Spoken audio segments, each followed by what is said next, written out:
Jordan here with the weekend wrap up, and may the 4th be with you.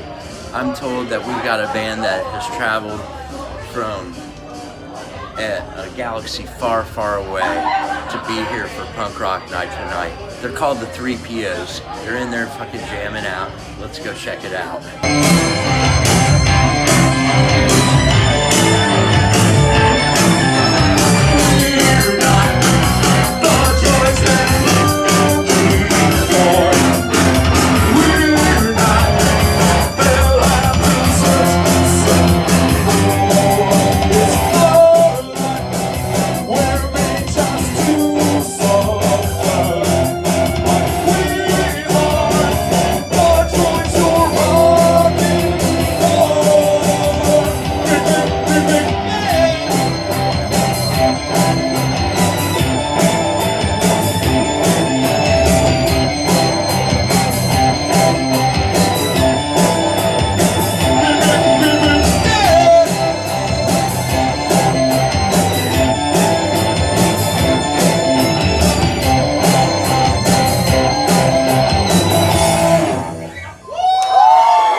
We did it. We started at high noon. Yeah, baby.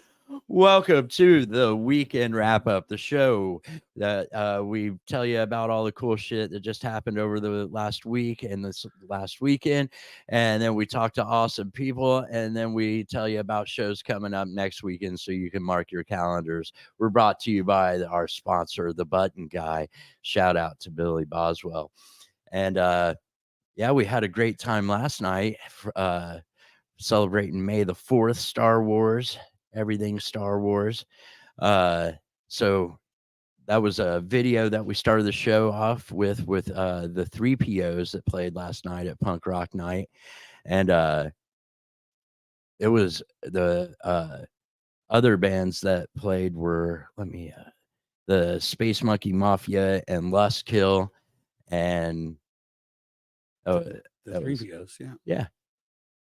Great time, great show. And earlier in the day, out at the Mel the PRN group had put together a Pride Float fundraiser car wash. And so hopefully everybody's got clean cars today. Hell yeah. Let's see, what else did we have? Last Sunday, the Black Circle Market with local artists, makers, creatives, and collectors was out there. And then May 1st, that was last Tuesday at the Melody, and we had Leather and Mace and Free Candy, bunch of our bands, our friends' bands. That was the debut of Leather and Mace. I heard they killed it, so and Free Candy always kills it. Then Friday night at Hiller was a benefit show for Flanner Farms.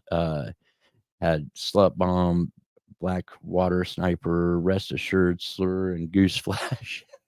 Is that the right? Oh, did I put the wrong one up? My bad. There it is. Yeah. There it is. That one. Slut Bomb, Blackwater Sniper. And then, yeah, so we talked about last night. Also at Long Shot last night was Visioner Sound Music Arts Vendors, Food and Drink. That's right. Jalen Marcus. DJ. So hopefully everybody got out and did something cool this weekend, caught a show. And yeah, we were at that 3POs show. It was pretty fucking awesome. So saw a lot of good friends out there last night. Place was pretty packed, so love to see that. And yeah, joining us today, we got a really special guest, an artist that everybody has known. Most of you like band members and whatnot. A lot of have artwork of Yeah. our guest today. We used Peter's artwork as for the midweek crisis yeah, promo. It's Yeah. everywhere, everywhere. Slowly, And for my- infectiously growing across the scene. My album as well that I put out used Peter's picture of me. So Was it the red flags? Yeah, of course. What a wonderful picture. That one was great. So yeah, joining us today is Peter. Did they know that started with you holding a broom? That was a pretty funny time that Shep and I did a little photo shoot. And I I'm still holding have a all those broom, like photos. doing this thing, and man, you made something out of something. Pretty You guys are stupid the ones who looking there. evolved the whole lore of the red flag. I just wanted to pay homage to the lore, you know. Yeah, the red flag thing was certainly a phenomenon. Its own right. I mean, you just at first it was like, who has red flags? And it was, how many does Nick have? Then it's Nick is the king of all the red flags. And then it was, I just had to pay, you know, he was triumphantly Yeah. winning every red flag, I think. I kind of want to like hunt down the original shooting of that because I took a video. Yeah, And Yeah. he- I thought I was posing for Yeah, a picture, and he Just had wave a a video. broom around like it's Yeah. a flag. Just, that's all I need. We got this. I might find that during the next commercial break and pull it up. So Peter, thanks for joining us today, man. I know it's early. For Yeah, you, it took a but, really like, mighty dark spell to like protect myself from the sun long enough to get here. Sorry, I have a bag full of the earth that I originally came from. So I know you're more of a night owl, so appreciate Yeah. that you did this today, man. Tell us, like we said, everybody has pretty much under the sun got a Peter Graves picture for their band and stuff like that. How did that get started for you, man? How did you start connecting with bands like that? oh my god. I mean, I've kind of always been in the scene, but like I think about the time we were all coming out of our COVID shock, you know, that first year where we're like, oh, we can't do anything, it's all on lockdown. People were reconnecting. I was like, I'm just gonna like see who's making stuff and make stuff for the people who are making stuff, you know, like support the people that are out there creating. That are doing stuff. So I was yeah. just, it's pretty easy, you know, like you can tell who's out there making stuff, who's creating. So it was just like, I'll just work my way through the people slowly.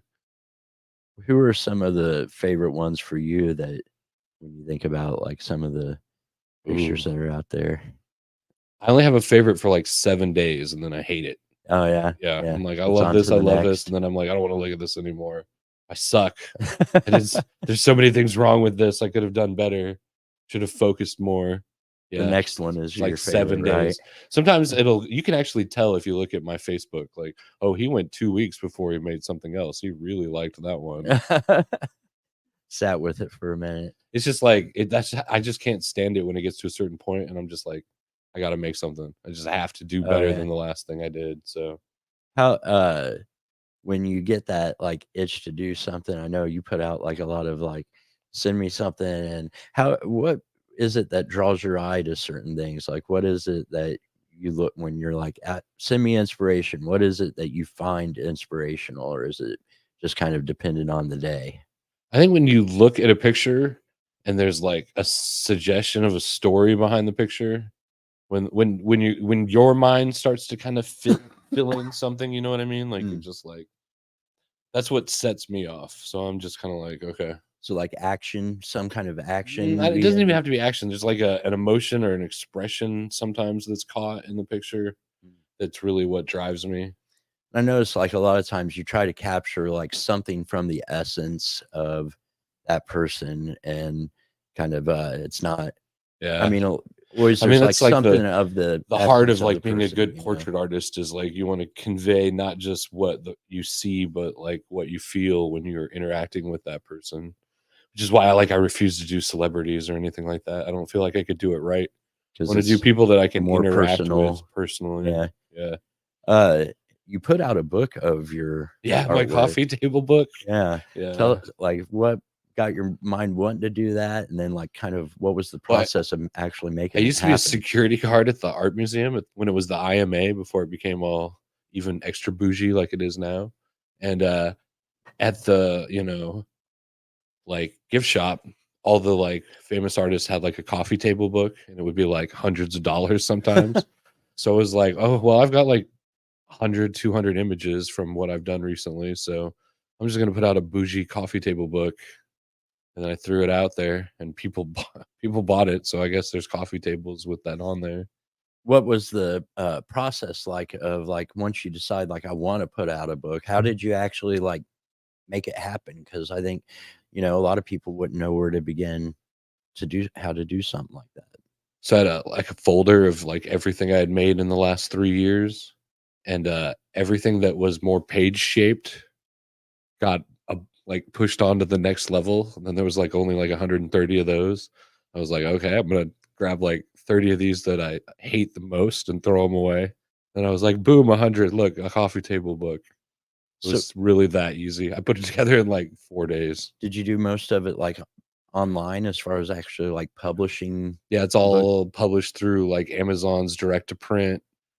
The only thing I was worried about was like if they would be detailed enough, because I do like real fine color gradients and like tiny details I like to hide Easter eggs in, and I really wanted those to show through. So like when they promised to print it 600 TPI, I knew they'd capture the detail, and I was like, all right, this should do fine.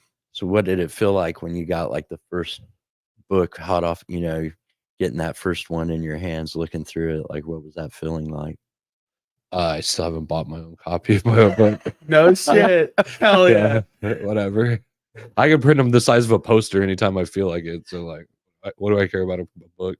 But you have seen it. Yeah, no, people have showed it to me. So I'm like, yeah, that's exactly what I made on the computer. Yeah. Here's the thing, like my prints can go for like $100 sometimes in the poster size, and that's really inaccessible to most people, and especially at like the people we work with. I don't want to like take up that much of somebody's money. So I wanted to put everything together that people could buy like in a book and own for a cheap price, and have like a whole bunch of their friends and everything all in one place. And it was way better than buying like a single print at a time or anything like that. You can just buy it all at once, throw it on the table, look through it, laugh, play Mm. spot the demon or whatever. it is kind of like a yearbook. I mean, not like technically 1 year book, but like a yearbook of a lot of friends and stuff from around. Oh the yeah, for sure, scene. definitely. And I'm pretty sure I'm in the book, so I appreciate that, man. I have no idea if I'm in there. I have not bought the book yet. So Yeah, I don't remember either. yeah. I couldn't It's- promise you yes or no. I don't know. That's all I'm doing. So but But I mean, you're in the whole red and black local series. Like I'm doing a whole Mhm. series that is just red and black and local musicians. And Hell yeah. you're in that. He started it with the red flags and everything. fucking fuck. I'm How dare you I mean, start this? yeah.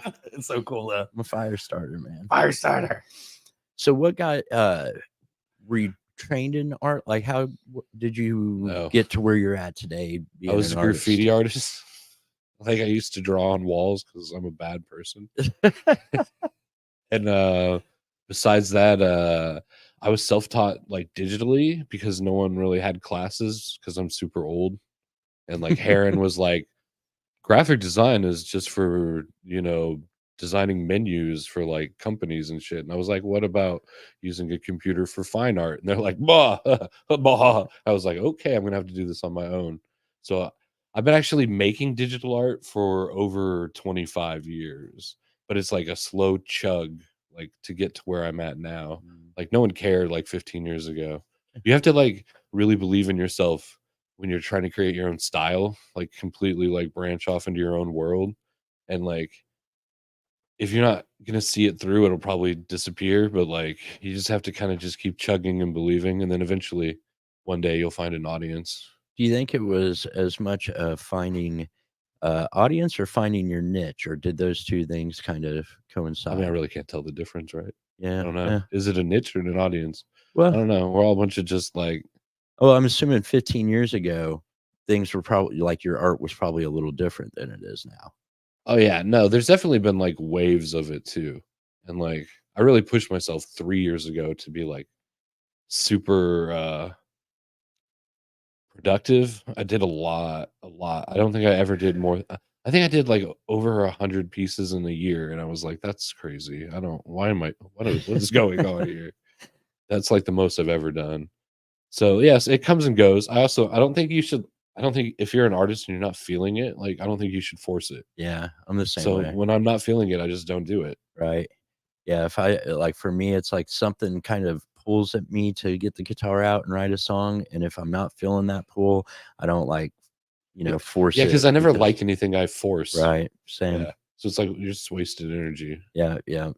What is I know I've kind of heard vicariously, didn't you start out being like a mortician or is that Well, my 30s, yeah, in my 30s, I was a funeral director. Yeah. and what got you into that and what got you ultimately out of that? So when I was young, like in my early 20s, like one of my grandparents died, and I like really liked the respectability of like a mortician, how they kind of like they don't really push any sort of like I guess they're just there for helping. They're more there for support more than pushing any sort of religious occurrence or anything, you know. Mhm. I like respected that a lot. And they wore a suit. So I was like, that's kind of a cool job. Always thought about doing it. Then when I got divorced, I was like, I should probably like get a real job. I was doing like 3 different jobs at once, but none of them like a career. Mm. So I decided to go to school, and you get hella Pell Grants if you're like old and go back to school, Huh. right? Yeah, Yeah. that's So like I didn't have to like take out more than like a small amount in student loans, and I got my like degree, and then my license was a year later. So how long was it like 2 years to get a so there's like degree a or year of prereqs and then a year of mortuary school, and then you have to take a nationalized test, and then there's a year of internship, and then you have to take a state test, and then you're licensed by the state, and that's it. Like now you're a mortician. simple? Yeah. It's easy. Yeah. Anyone could do it. Yeah. So, when you were like kind of got your feet in the door, what was your steady like job within that? Oh my god. So I worked back of house. That was mainly what I did. I worked in a crematorium also, so I did cremations, and I did retrievals, and I did embalmings, and I did a lot of the stuff that involved the back of the house, not the show of the funeral, but more of what makes it happen. I was also a graphic designer, so I did a lot of memorials. I designed a lot of plaques and certain things like that. Like in Speedway in the new park, there's a couple of benches there that I did all the monuments for. Things like that. I don't know. I didn't really wear a suit and talk to a lot of families. It was more like You're usually yeah. in the background. Yeah, get in the back, Igor. So, did you enjoy doing that? Like, why I did you end mean, up ultimately getting out of it? it's all about a girl, man. Yeah. A girl who did me wrong. That's the truth. That's it. I don't want to get into any more of it, but yeah.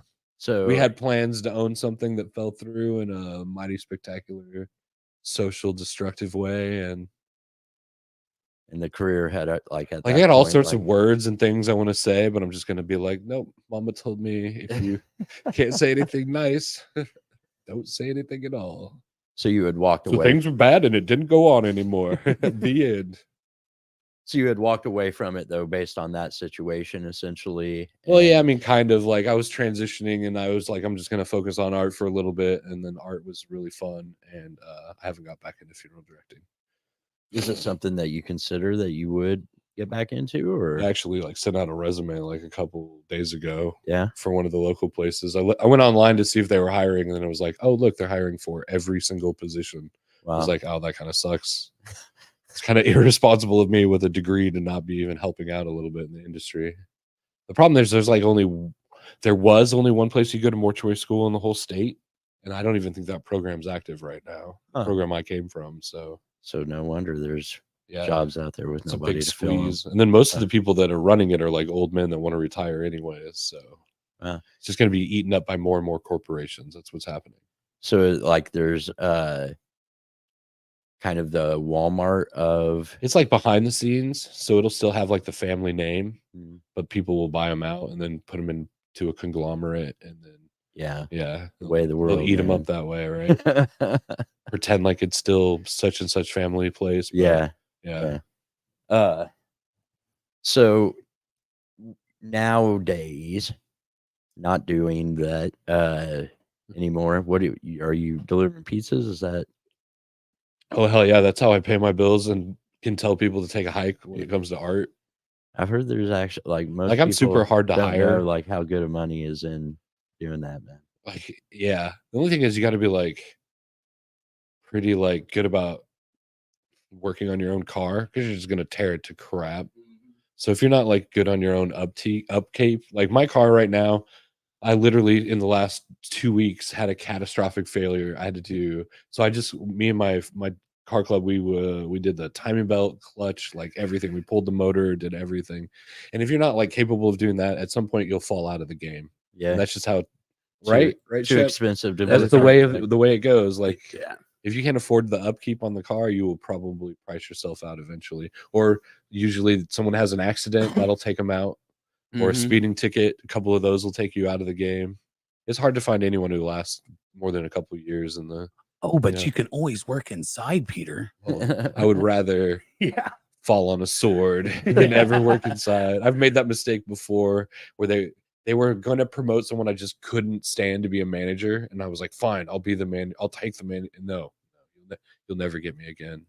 Yeah. It's The only way to do pizza is delivery. Anyone else? No. yeah. It's either I don't understand it's how they either- can stand there and just make pizzas for hours. What's going on? it's with either these you're in people? high school and you just need a part-time job answering phones, Oh yeah. or you're a driver, and then the only other position is you want to go to the fucking top. Yeah. That's it.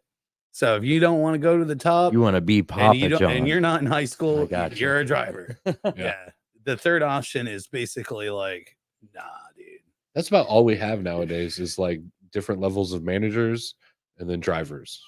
Like there's almost no in stores nowadays. Oh no shit. Yeah, I'm out of the loop. So No, it's just hard to find anyone who wants to like work on the in store for less stuff. than $10 an hour, are Right. you serious? So they might as well put them on the management rack, you know? Exactly. And I bet they probably still start managers at $10 an hour. It's all just a carrot. Don't believe them. Don't ever Yeah. believe them. Believe me, I know all about it. Right. It was the hardest part about my job. See, there's a rhythm to the pizza universe that you find out when you work in it long enough. Yeah. The rhythm is get back in your fucking car and get away from the pizza store as fast as possible. Sometimes I like to pretend me like up. I'm in a spaceship and I'm delivering cargo to other like space like facilities. Yeah. And that's when I'm really high at work. So you mentioned the car club. What's that all about? Like what do you Oh, have, that's like, Team Evil. That's my car club. and I tell started us them about like that. in 2004. I started a car club to keep kids from street racing on the streets here in Indianapolis, and we would go far away into the woods over yonder where no one lived and no one breathed, and we would race through the trees where no one cared and no one would ever get into a head-on accident with, say, a family full of minivan or whatever, you know, or a minivan full of families. So you organized the club. Either It's- way, you know, you started the club though. kind of, yeah. There was other people involved, but yeah. And how many like members are in the club? Well, I mean, now it's gotten very legitimate, and we have like a lemons racing team. We have some drifters. We have some rally drivers. It's become like a whole thing. So, and it's basically a banner that everybody is under who helps each other work on their cars and gets things done. Project cars suck, in my opinion. So, like, it's way easier if you got someone like standing in your garage making fun of you. Like if you just have to motivate yourself, it could take years. But if Yeah. someone's like, dude, you really suck at this, you're like, I'm gonna Yeah. Yeah. I'll show you. Yeah, I'll right. show you. there's a level of competition that we really enjoy, that like we push each other, you know, like I'm faster than you, I'm better than you, and it's all a game, but it's like it's the same sort of intensity that I found when I was like a crusty punk in the 90s, where we were all kind of like still at each other's throats, and we would everyone was roasting each other all the Oh, time. Thank God it's not like that anymore. Yeah, that was horrible when everyone was halfway. Like you never knew if you were going to get stabbed at a show, you know? Yeah. Yeah, those were the days. So how often does the car like? Are you out like racing every weekend, or is it once a month? I've already like how- talked too much about what they do. Uh, Yeah, I'm totally breaking the first rule about Team Uh, Evil, which is we don't don't talk talk about about it. Team Evil. I- Things happen and people do them. Yeah, Yeah. with cars sometimes. Yeah. I just find it interesting, like to think about, like Now the legitimate back stuff. in a country road down, somehow yeah. like how I don't know. It's a cool thing that you've kind of pulled a group together that all That's does like the that. glue that keeps us together. But in these, like as we all gotten older, we've all started to chase like more legitimate forms of racing too. So yeah, but like I make fun of them that if they don't run on the country roads at least a little bit. Yeah. Like, yeah, So how long has the club been in existence? since 2004. So pretty so We've had like 6 generations of like rookies come through. has there been anybody that's like left and like you said that went into like legitimate race league racing, I guess, that you're like, oh man, Nobody that started in our no, team no and nothing now too he's a fucking- amazing that like that. We're all Yeah. just still pushing each other, but like I guess it's all, what you consider amazing racing, Like we have people that do drift events and people who do like lemons racing. Have you ever heard of lemons? What is that? So you have to buy like a shit car and then endurance race it. Like the car has to cost like less than $500. Wow. Yeah. Holy shit. And then you like endurance race it. And the whole idea is just to keep it like on the road. Mostly like the idea is how many laps can you do? Like, cause it's not really a race as much as it's just trying to keep a Like, shit. who's going to be the going. last one? Right. But it's gotten standing? like really intense because a lot of these teams have like the same car for 5 years now. Huh. So they've been able to put like a couple $100 into this car every year or so and like wiggle the rules a little bit more and more. So now they're getting pretty intense and it's like, it's ridiculous. I figured in today's economy, it'd be at least $1,000. Well, you can spend as much as you want on safety gear, right? Because they're not going to stop you from being safe. So like a cage and a fire suppression system and all that. Yeah. That's all going to go. What about in. like a half shaft I don't know what that is. What's a half or like a shaft? CV axle? Yeah, you gotta have those. Yeah. Those turn the wheels. Those are good. What if one of your tires don't keep air? I don't know, because What do you- like part of me is like, I feel Actually, like then you put a different tire. I'm on it. lemon racing every day of my life in my Chrysler. I think you are too. Yeah. Like I need a muffler. My shifter doesn't work. I mean, basically, 465 is kind of its own lemons race if you think about it. Yeah, I have like two O2 sensors going out. I'm getting 3 miles per gallon. That's really what the best thing about being a car guy in Indiana is. That when you go to like register a vehicle, they're like, "Do you have like headlights and a VIN number?" And you're like, "Yeah," and they're like, "Go get them, buddy." Go get 'em. Right. Yeah, they don't care. Oh, There's yeah, no inspection, but you gotta have Inspection. insurance, so right? come on. Well, if you hit something, right? Oh man, I don't know. It's You only get- illegal if you get caught. Right. Shep. yeah, well, if you get pulled over and you don't approve of insurance, your license is suspended for a year, and then you're fucked. I got a guy. Got a guy? Yeah, I got a guy. Nice. I got a guy that makes things disappear. There you go. Shit. Need insurance? I'll get you insurance by 2:00, man. Hell yeah. With Yeah. nail polish. Yeah, I got a guy. He'll make it happen. $10. I joke about that, but there's literally a traffic attorney that knows me by first name and laughs at the amount of like referrals I give him. So yeah, Hell yeah. I really Man, do. if I had $5, When you drive like I do, you got a guy. So in the I know you said we can't really talk too much about that, but it's just like a personal experience. I mean, I could say things that maybe presumptively happened there, I mean, hypothetically. what is like maybe like the craziest experience you've had, like as a just driver, be it Oh, on the man, road, so many or, crazy you know. experiences. I had this. Have you ever hit a deer? Fuck I've yeah. been in the passenger seat. So I was coming around this corner like sideways, maybe at this hypothetically going sideways around a corner, and my passenger points to the inside of the corner and he's like, "Deer, deer, deer!" And I look and there's this deer, and it like looks up as if it can hear him screaming deer, like, and it looks around and then it just runs right in front of the car, like it just runs right in front of the car. And so I kind of like fishtail the car a little bit, and the deer like looks at my car and lowers his head to like headbutt the side of my car. And for some reason, I'm really angry that the deer thinks it can just headbutt my car. So I throw it back into the fishtail and I pop the deer as he lowers his head, like right with the front of my bumper. And he slides all the way down my car. And as the car finishes the fishtail, It throws the deer off the road into the woods, and I stop immediately because I'm expecting like half my car to be just dented to shit and fucked up. And I get out and I look, and my car is perfectly fine. And I look back, and the deer like stands up and shakes his head and like bounds off into the woods. And I call that like the moment of car aikido, where I was just like, nothing bad needs to happen, but I will stop this moment's like danger, like Wow. and just tossed a deer. And then the best part was there was a car following right behind me. So all they came around the turn, and they just saw me throw a deer off the road with the back end of my car. That's fucking awesome. I had a similar experience. I had a deer run into the side of my car, and his head actually came into the car.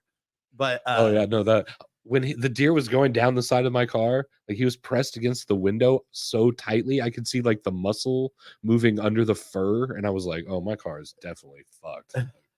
I'm not walking out of this." You know what the funny thing is though? 2 miles down the road, this fucking raccoon is like in the middle of the road, and at the last second he just goes, "Murder me," and stands up like right in the middle of the road and fucked the entire front end of my car up. I had to get like a new front bumper and like everything. Like and on the same night? Yeah, same night. Yeah. So hit a deer, no problem. Then a raccoon was like, he was just like, "Whoopah," and just took me out. That's the thing. You gotta watch out for those raccoons. Yeah, I had They're a just weird raccoon one Yeah. night. I was driving down like a country road coming out of Monrovia, and Oh, it was Monrovia, just- huh? Yeah, There's some good roads out there. Yeah. foggy, super foggy. Could not like. Oh yeah, see it gets real shit. foggy down there in the like the cornfields in the valley down there. Yeah. Yeah, it does. And trying to drive and it's basically like before I could do anything about it, it's like there was the most raccoons I've ever seen crossing the road, like, and there was nothing I could do, and just like like a bunch of them. Yeah, I hate to say this, but we have like a rule that when we're out there, like you don't swerve and brake hard for animals if they do run across the road. Yeah, Because we drive so fast and so close to each other that like I'm not gonna die because a raccoon jumped in front of you. Like, you know what I mean? Like just accept that you're probably gonna need a new bumper. Like he chose you. That was what happened. He chose you that day. I know. I mean, well, like I generally try to swerve. How many away did you get? and Did you get all of them? I- Extra points if you got all of them. probably a solid 10 of them though. I think. Oh no. I do. I remember another night driving. You ever home like and- not be able to find your keys? Like you're just like, I knew That's where I more, put them. that's more of a chef. That's the thing. ghost of those That's raccoons. the story baby. of my life. That's the man. ghost of those baby raccoons, baby. Dude, I literally lost my keys 2 days in a row, Thursday and Friday. How I many lost raccoons my have you keys. killed on the road? I don't even know. At least Yeah. three. At least three. They're haunting That's you, what man. happens. I Yeah. know. You're cursed. live I in the middle literally of nowhere. I literally set shit down and then immediately look right where I set it and it's gone. And then I scream and then it's right back because I murdered a couple raccoons. myself. Friday. So Thursday night when I got home, I don't know how it happened, but my car key fell off my keychain, and I spent all day Friday looking for it. And I finally found him. It fell off into a pile of leaves right outside my door. How did you find them? I just kept at it. It was fucked You up. just looked into a pile of leaves until Yeah. they like appeared. Yeah, there it was. Just my Chrysler key fell off of my keychain. That's legit. So yeah, I may not have ever found him. I just found him. No, yeah, no. In a pile of leaves, that's pretty that's pretty lucky. Yeah. That's my life. Shipwreck ship. That's why Anyways. that's why I have this giant sparkly like fox lose on some my shit. keychain. Oh. Like, you can't lose this shit. This Yeah. is ridiculous. Wanted to say hey to Nate and Grace, and Oh yeah. we got Steve Haddix up in the chat here. He says, "Whatever you do not mention Nerf guns around Peter." What's that about? You Oh, a Nerf man. guy? No, so I got a 13-year-old son, and I don't know if you know this about Nerf, but they're a company that they pretty much look at you and they're like, "Do you have children?" And I'm like, "Yeah." And they're like, "You probably want to shoot them." And I was like, "Yeah." And then we have a device for you. And then they disguise it as a game for the kids, but you're like, you get to shoot your kids, man. Yeah. Yeah, it's great. I don't know if you've ever done it, but it's wonderful. It's cathartic. Yeah, I've had They shoot you back and they some feel good Nerf about battles. it too. Yeah. Yeah. So did you ever do like also the like air guns or like the soft pellet BBs? You ever seen that? Oh, those like gel blaster things that I are don't out know what now, they're called. I don't know. Like it's like or like soft airsoft. You talking about like Maybe. airsoft? I Maybe. think that's what he's talking about. Those airsoft guys are like military simulation kids that like take it way too Are you seriously. talking about like the little plastic BBs? Yes. Oh, dude, Yes. yeah. My buddies and I in our 20s, we all had them, and we would like See what I'm saying? raid our Yeah, friends' okay. houses and just like attack each other with fucking airsoft guns all the time. I rest my It was case. painful right. and really hard to clean up. Right. Yeah. Yeah. And they were expensive too, weren't they? Yes. Yeah. Yeah. I mean, That's- come on. We were in our 20s making too much money Right. doing So why not drugs, spend drinking every day, $400 on a fucking- gun that can't kill Of anybody? course, we're gonna Right. spend our money on shit guns. I remember that. Yeah, no, that's what I was always impressed by. I was like, wow, that is a lot of money on a gun that will never kill anybody. Yeah. Yeah, and it looks really real. So Yep. good luck taking that outside. Oh man. Yeah, I You should had wave that around worked- at a mall. I worked with some guys that were like super into that shit. And they were like older guys too, and like bringing, oh, check this out, fucking, and spent tons of money on the stuff. This guy shows up one day with like a machine gun looking one, and he's like, "Go stand like way over there, and I'm gonna shoot you from way over here. I want to like see." And man, this shit still hurt. Like, Fuck yeah, it did, dude.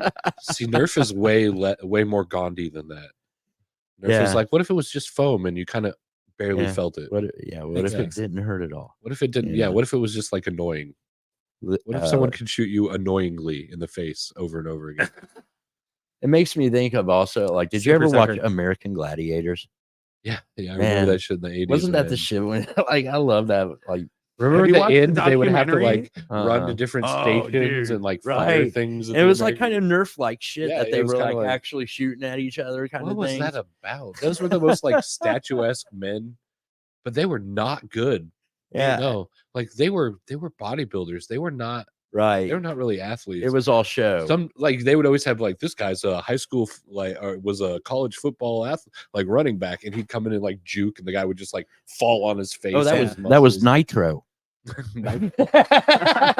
They did all have names like that. Yeah, too, right? Yeah. It's Nitro, Turbo, Axel. All I can say Yeah. about this subject is cocaine is a hell of a drug. Oh, were they all coked up? Oh, American flag They're unitards. all fucked up. Yeah. Imagine that. Yeah. The gladiators.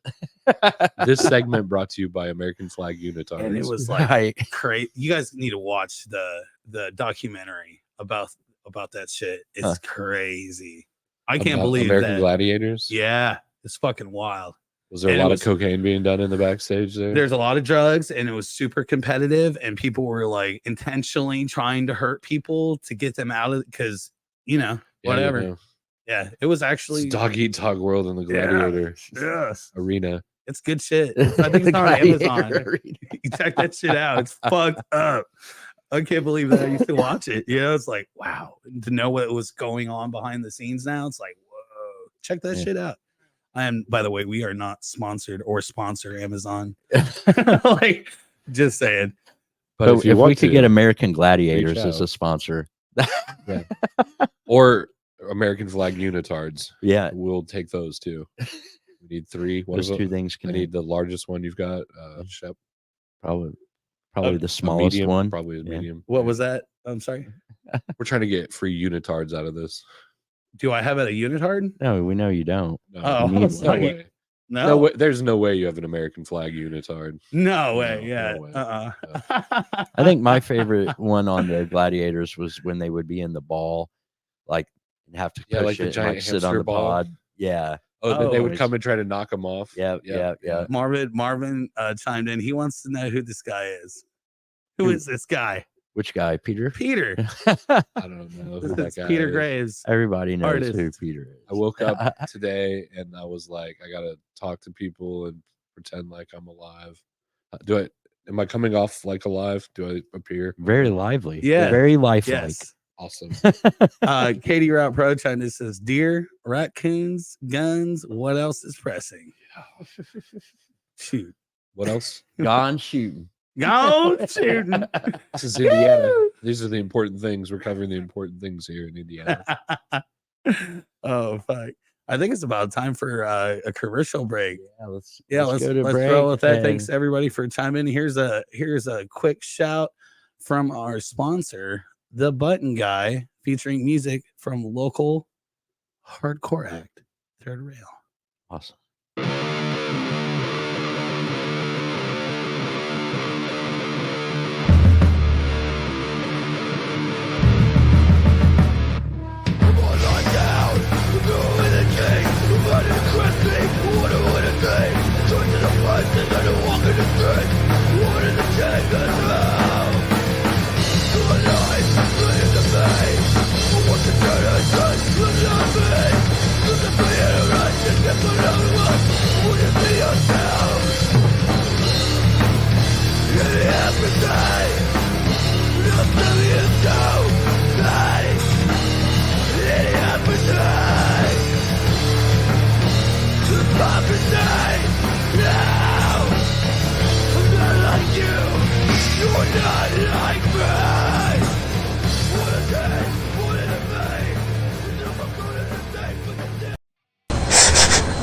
Skunk weed.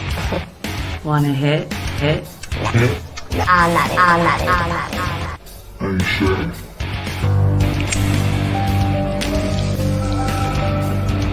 Okay, let's split it. Close your eyes, Jared. What do you see? So you use crack or you're thinking about trying it. Crack it. So if you're thinking about using crack. Do it! Just do it!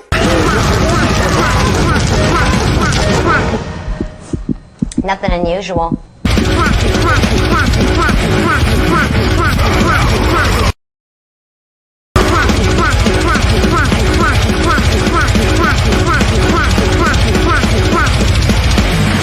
Get help now!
You know, my favorite type of weed was cocaine.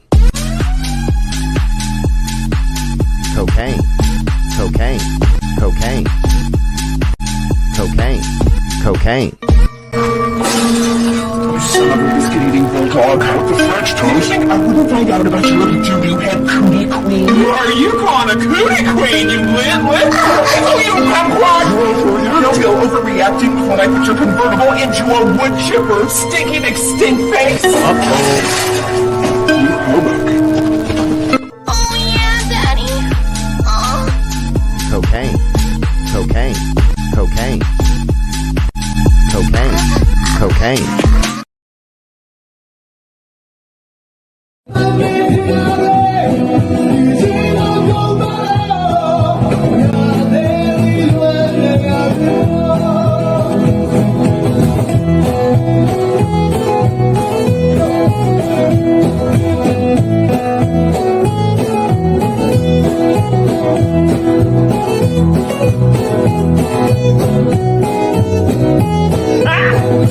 Got it!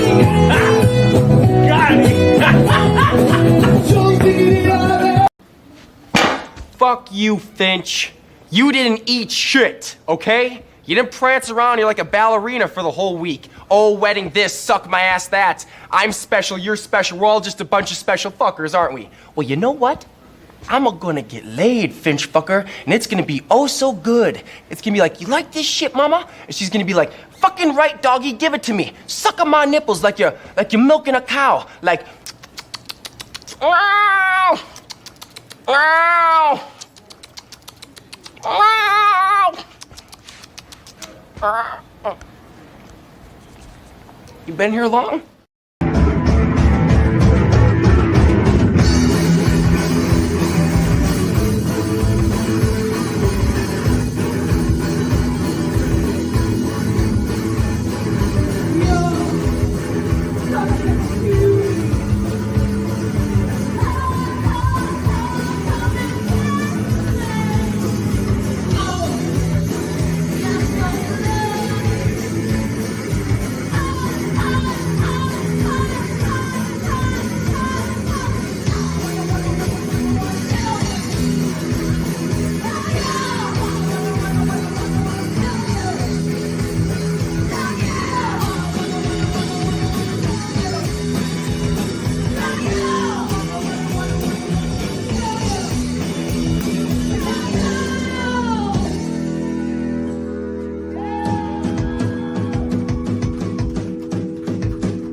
And we are back with Peter Graves joining us today. Thanks for all those videos. The one was cracking me up, man, with the put our faces on the van. Oh yeah. It made me think though, like, do you remember doing jib jabs? Chip jabs? Mm-mm. We Like, absolutely weren't doing black magic while those videos were going on. No, not at all. Yeah. We weren't performing a ritual. of Yeah, any no sort. rituals were happening.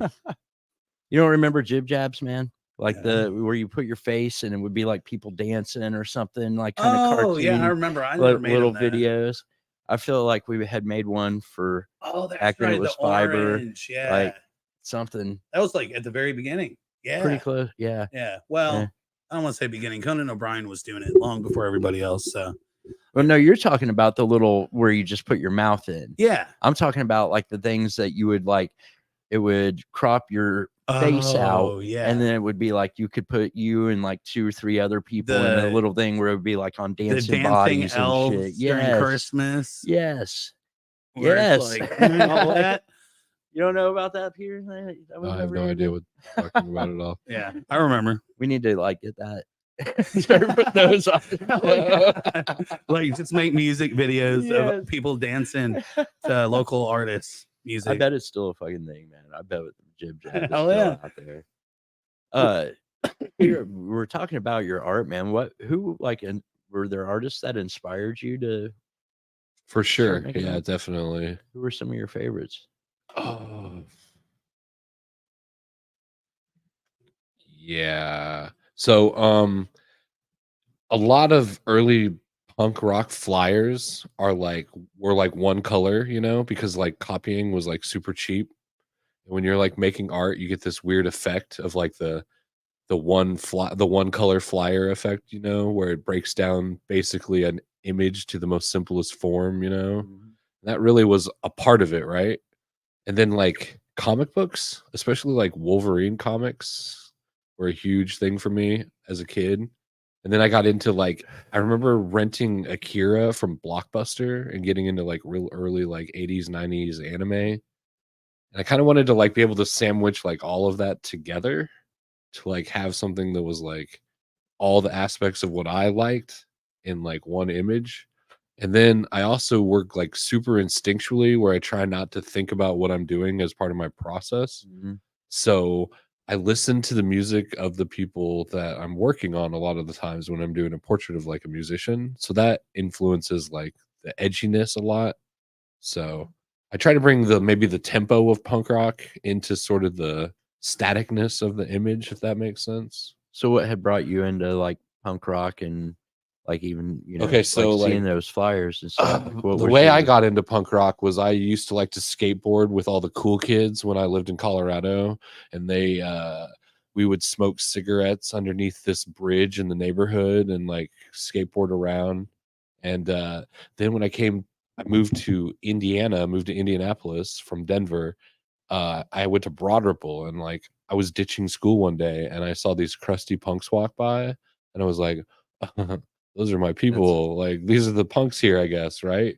And I was more of like pop punk, right? In Colorado was definitely more like skate punk, more like Colorado, California influenced. Do you remember some of the bands you were like listening to, or Like before I came out here, I was listening to like a lot of like Green Day, like Kerplunk album type of stuff, and a lot of like, more of the like radio friendly stuff. Offspring, Rancid, Right. Pennywise. Yeah, that's sort of more like radio friendly skate punk stuff.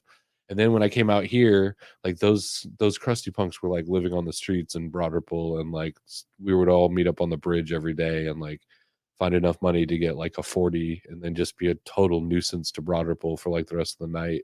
That's just rinse and repeat every night. And then we'd find out where a show was going on, and whoever had a girl they could convince with a car, we'd all pile into her car and try to go to a show, and then just over and over. And now, see, the thing about them is they like stayed in Broad Ripple Park. I just got on a bus randomly sometimes and would like go home. Like I'd just get on the school bus and be like, I guess I'm going home now. Or like I'd show up in the morning and be like, I got a free ride to Broad Ripple, like because I went to high school there. But the last year I was there, they brought me in and they were like, you've missed like 31 days. I was like, okay. So, and they're like, it's only been 52 days. I was like, so I guess I'm dropping out then. Then I didn't get to ride the bus for free anymore. so you dropped out, but then you ended up going. So you GED. Yeah, my mom in Colorado was like, I will kill you if you don't get a GED. You can't just drop out. And I was like, okay, whatever, I'll get a GED. Turns out that's super easy. Yeah. Yeah, the GED is like Oh, super yeah. easy. Yeah. Like I even told everyone who I was like taking tests with, I was like, you guys realize like all the answers in the reading, right? Like if you don't know the answer, don't beat yourself up about it. Just reread the fucking page beforehand. Right. Yeah. It was like, that's it. And they were like, really? I'm like, yeah, they're not hiding shit from us. Okay. It's multiple choice. The answers are in the reading. We got this. Yeah. I think I helped like 5 parolees through that day. I went through like got mine at Ben Davis, and Oh, it's just, like, totally did worth it, the- right? And then like all your friends that are still in school, you're like, well, suckers. I didn't do it till I was like 25. Oh wow. And Yeah. I was kind of like worried going in like day one, that like, or I think it was just a 1-day thing. but Did it you was, not like, take a good- practice one Oh before? yeah, no. You just went in I was raw. like, yeah, I'll raw. Yeah. I That's a I little bit kinda- harder too, because I at do 25 you've feel already gone through like, life a right, little bit. right. You've got a little of Like, those you- like what if- stupid math rules Right. about what What if comes I first. forgot? And yeah. But yeah, I still like got in there and was like, oh wow, okay, this is fucking easy. Yeah, it's not as And, hard like, as you they make would it be out like to a be in your mind. timed sections or whatever. I'd get done, go out, smoke cigarettes while everybody else still doing the shit.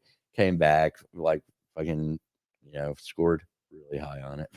Hell yeah. Yeah, I got Yeah. I got an honors GED, Yeah, same. and they give you like a gold star, but Little it's gold literally star like on a it, yeah. fucking sticker. Yeah. It's like going back to kindergarten. Yeah. Like, oh, you're special.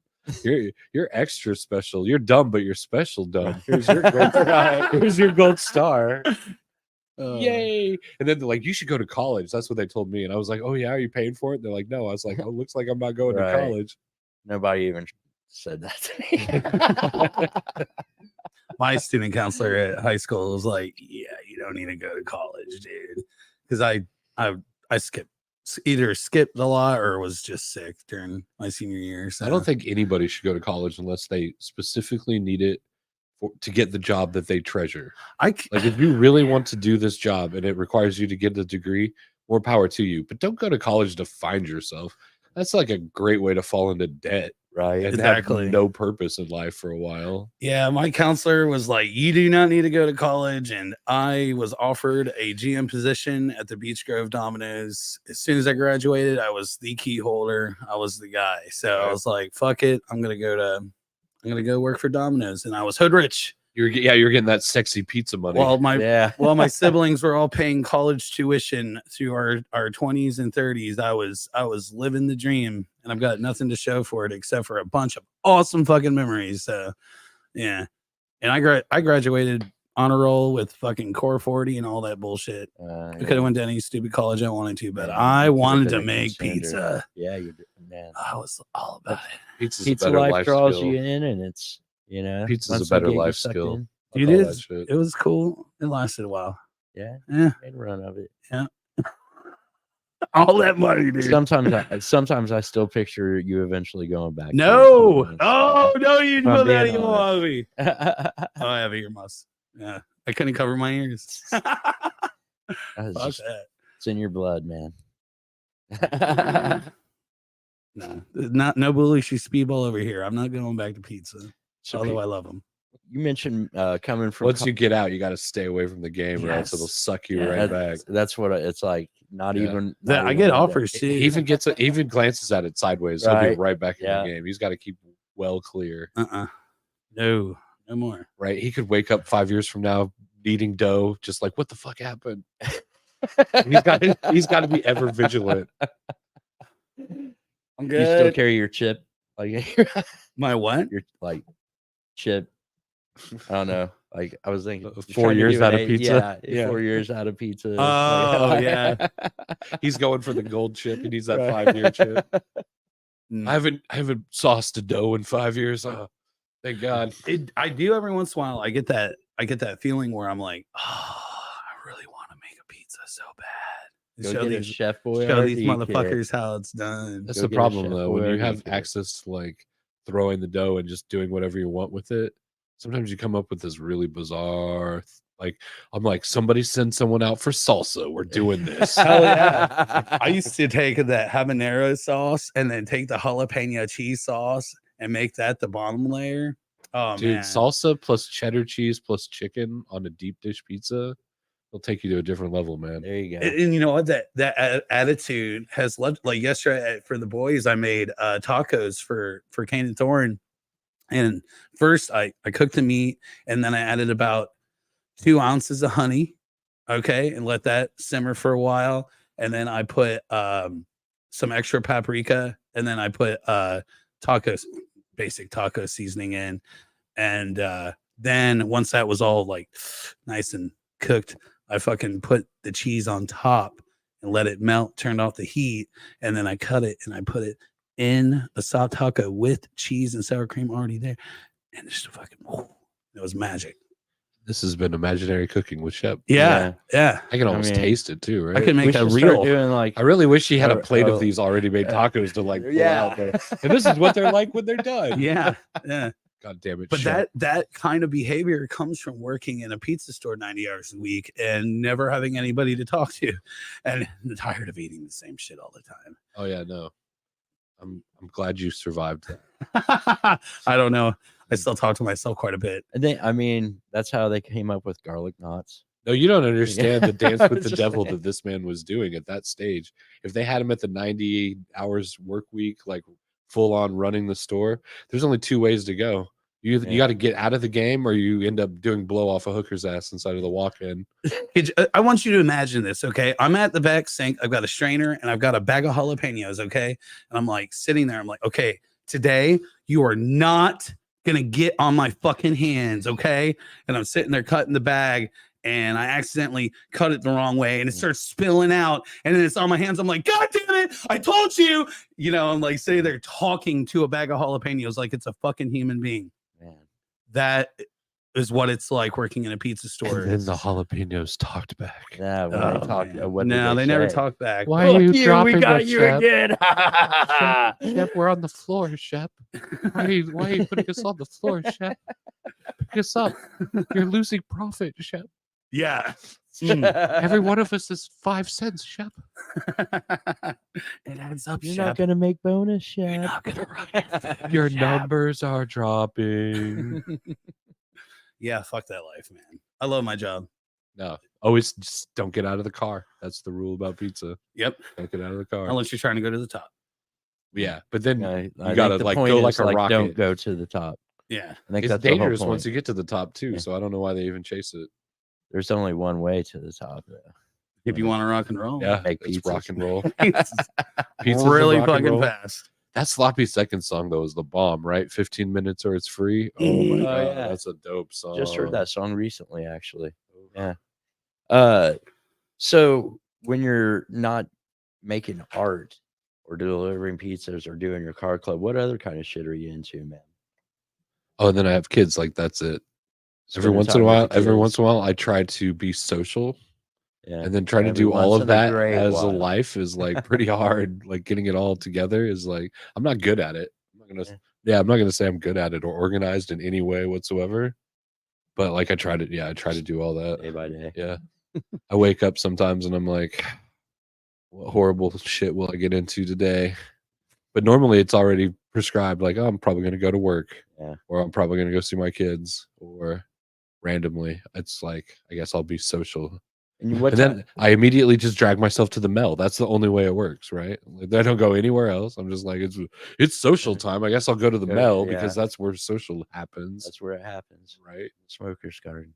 Every once in a while, I have mean, a there are date, some but other when places. I have a date, I take them to a safety bar. Yeah, not the. Yeah, not That's the not Mel. No, I don't want them to know. If they don't know about the Mel, they don't get to know about the Mel until they make it past the safety bar, like What's the safety bar? Dorman Street. Dorman Street. Yeah, All right. Yeah. Plus, if they're a hipster, I can just peel off right away and leave them there, and I don't feel bad.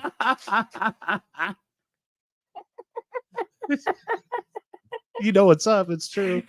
You can just roll out, just leaving them in their natural habitat. Just, here you go. Do you like fuck you, hippie? No, I'm like, ask them how many beers they have on tap, and then I walk away. I notice in your art there are like certain models or that work with you kind of a lot. It seems like who do you feel like has the spot they probably you've worked with the most? Well, there is one person I've worked with the most, and her name's Amber. I've known her for like ever. I can't say how long I've known her because that would out like how long we've been vampires. But yeah, we've worked together a lot. But we just kind of like inspire each other in that regard. Like when you're in a band, right? Like if you get along with a bassist and you just always mesh, right? Right. So we do like photography together, we do design together sometimes, or sometimes she'll tell me my shit sucks and I'll tell her shit sucks, and we help each other kind of grow A artistically healthy in the same way. relationship that way, yeah. Right, yeah. She's kind of like my art friend that I like. I always trust her eye when it comes to looking at my shit. So it's good. You got to have someone who can be critical and kind of is always there to see the growth too. Like you can't just jump into it and like everyone who loves your shit and just talk to them, because then all you're going to hear is like how great it is. I need to like hear like, am I actually making progress here? Is this something Right. that, what do you think? So Yeah. I wish I had somebody that would be honest with me like that. It's always just like, oh, you're so fucking good and you're so handsome and oh, you do is so cool. it's like, tough. You got to maybe find just an evil friend, Yeah. Yeah.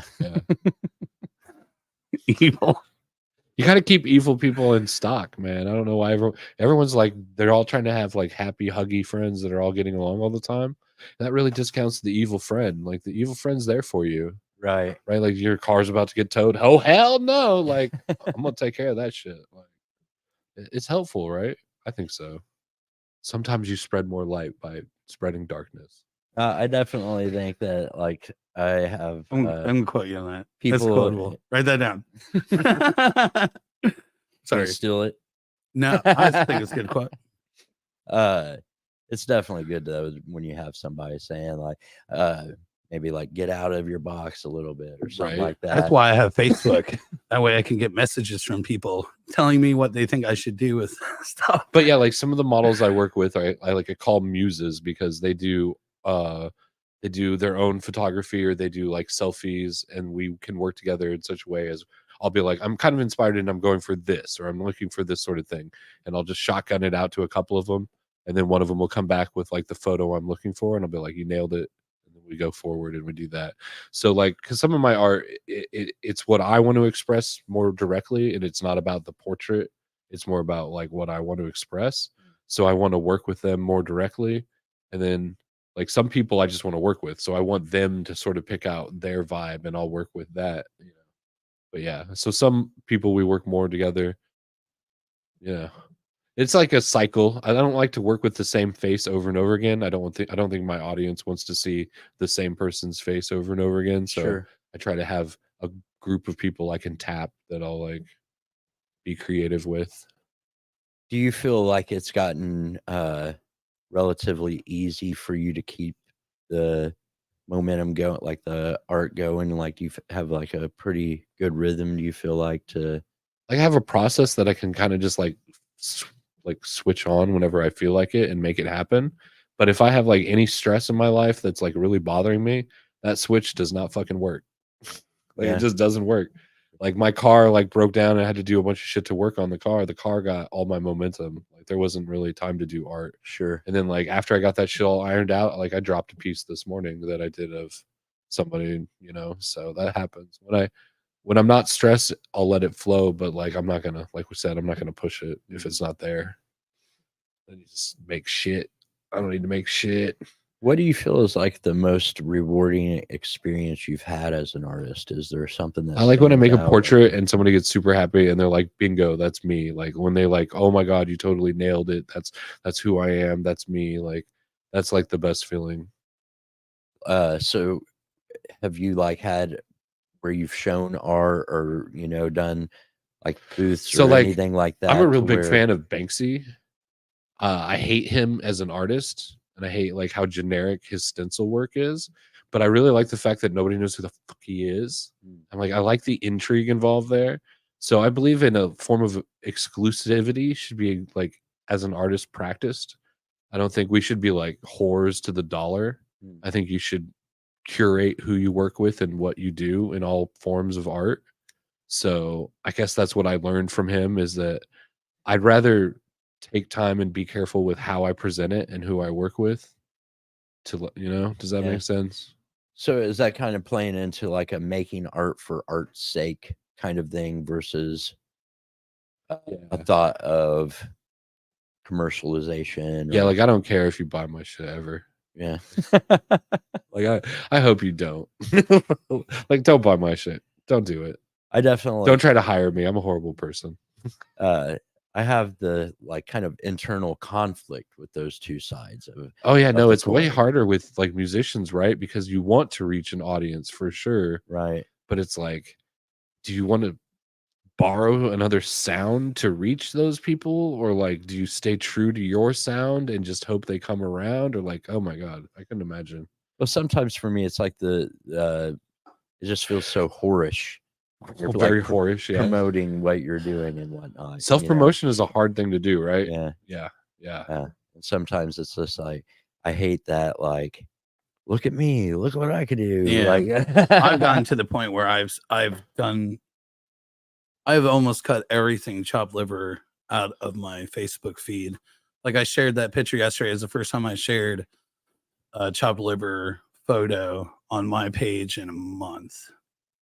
And if I do, then I automatically delete it as soon as the show's over, because I just feel like it's over. It's just too much. You know what I mean? To constantly push that.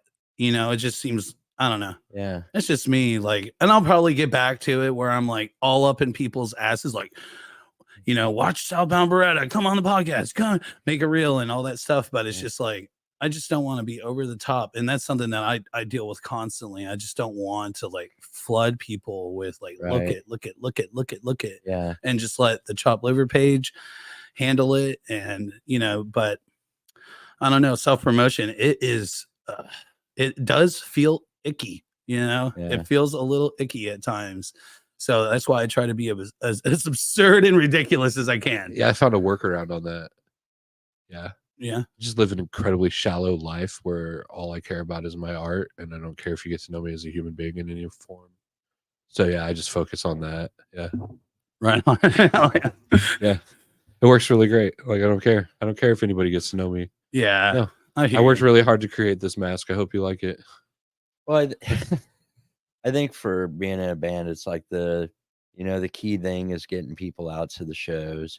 And so when you're wanting to get bookings, Oh yeah, no, know, it's God, like they oh don't- God, they I don't wanna can't imagine the book you if roller you're not, coaster there. like- Who do you yeah. guys use for bookings too? Right? There's only like 5 or 6 people in the whole city that like are grabbing people up for Right. that. yeah. I Yeah. mean, we work with them. Right? Those Yeah. fi- Yeah, the you have 5 to. people you have in your mind. Yeah. Like it's like those ones.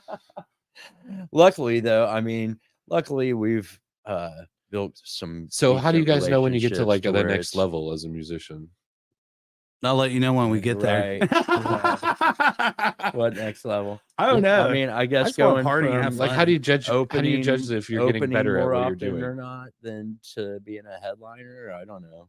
Yeah, how Uh, do the there's some Where's shows it go from every year headliner when there, you well, if you can't tour, right? you know, I guess like, touring, that would be tri-state the- area the stuff. thing is being more of a touring band would be. Ugh, that's so but much it's- dedication into right. a van all the time. And once you're 40 something with kids and Oh, everything right. You else, don't want a to sleep day in a fucking job, van like, next to a you drum know, kit. there's No. there's a window there that we just really never found our way through.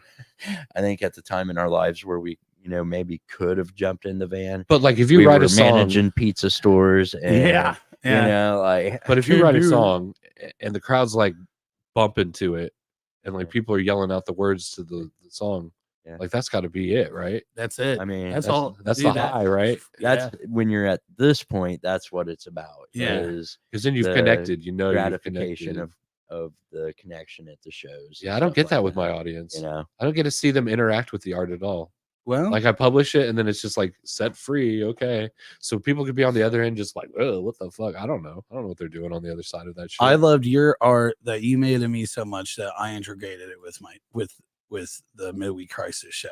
I You like the mixed idea your that art it's like with his slowly art and made- infecting. Like I like the idea that there's someone out there in Indianapolis who has no idea who I am, and they're just like, why are all my friends slowly becoming these fucked up cartoons? Like I like that idea in my head. And I'm sure that probably actually happened for people like a couple. It did times where happen. It's like, yeah. oh, You made wait a that. You made second. that art of me, Yeah. and then all of a All sudden, these every people real I have yeah, cartoon. the same, clearly the same artist, or so what is your thought then on the state of like art right now as a sociological or whatever? So I'll talk about the Indianapolis scene as I feel like, right? Okay, so there's like a real division between like cultural art and like the art that gets sold in the Indianapolis scene, right? And a lot of it comes down to like the city wants to control when and where art should happen, and it comes out With, of like, like festivals It and comes things out of like the that whole that they're- Heron School of Art scene, which these are artists. We've decided these are artists. They've been to school. We've given them a degree, and these are the artists.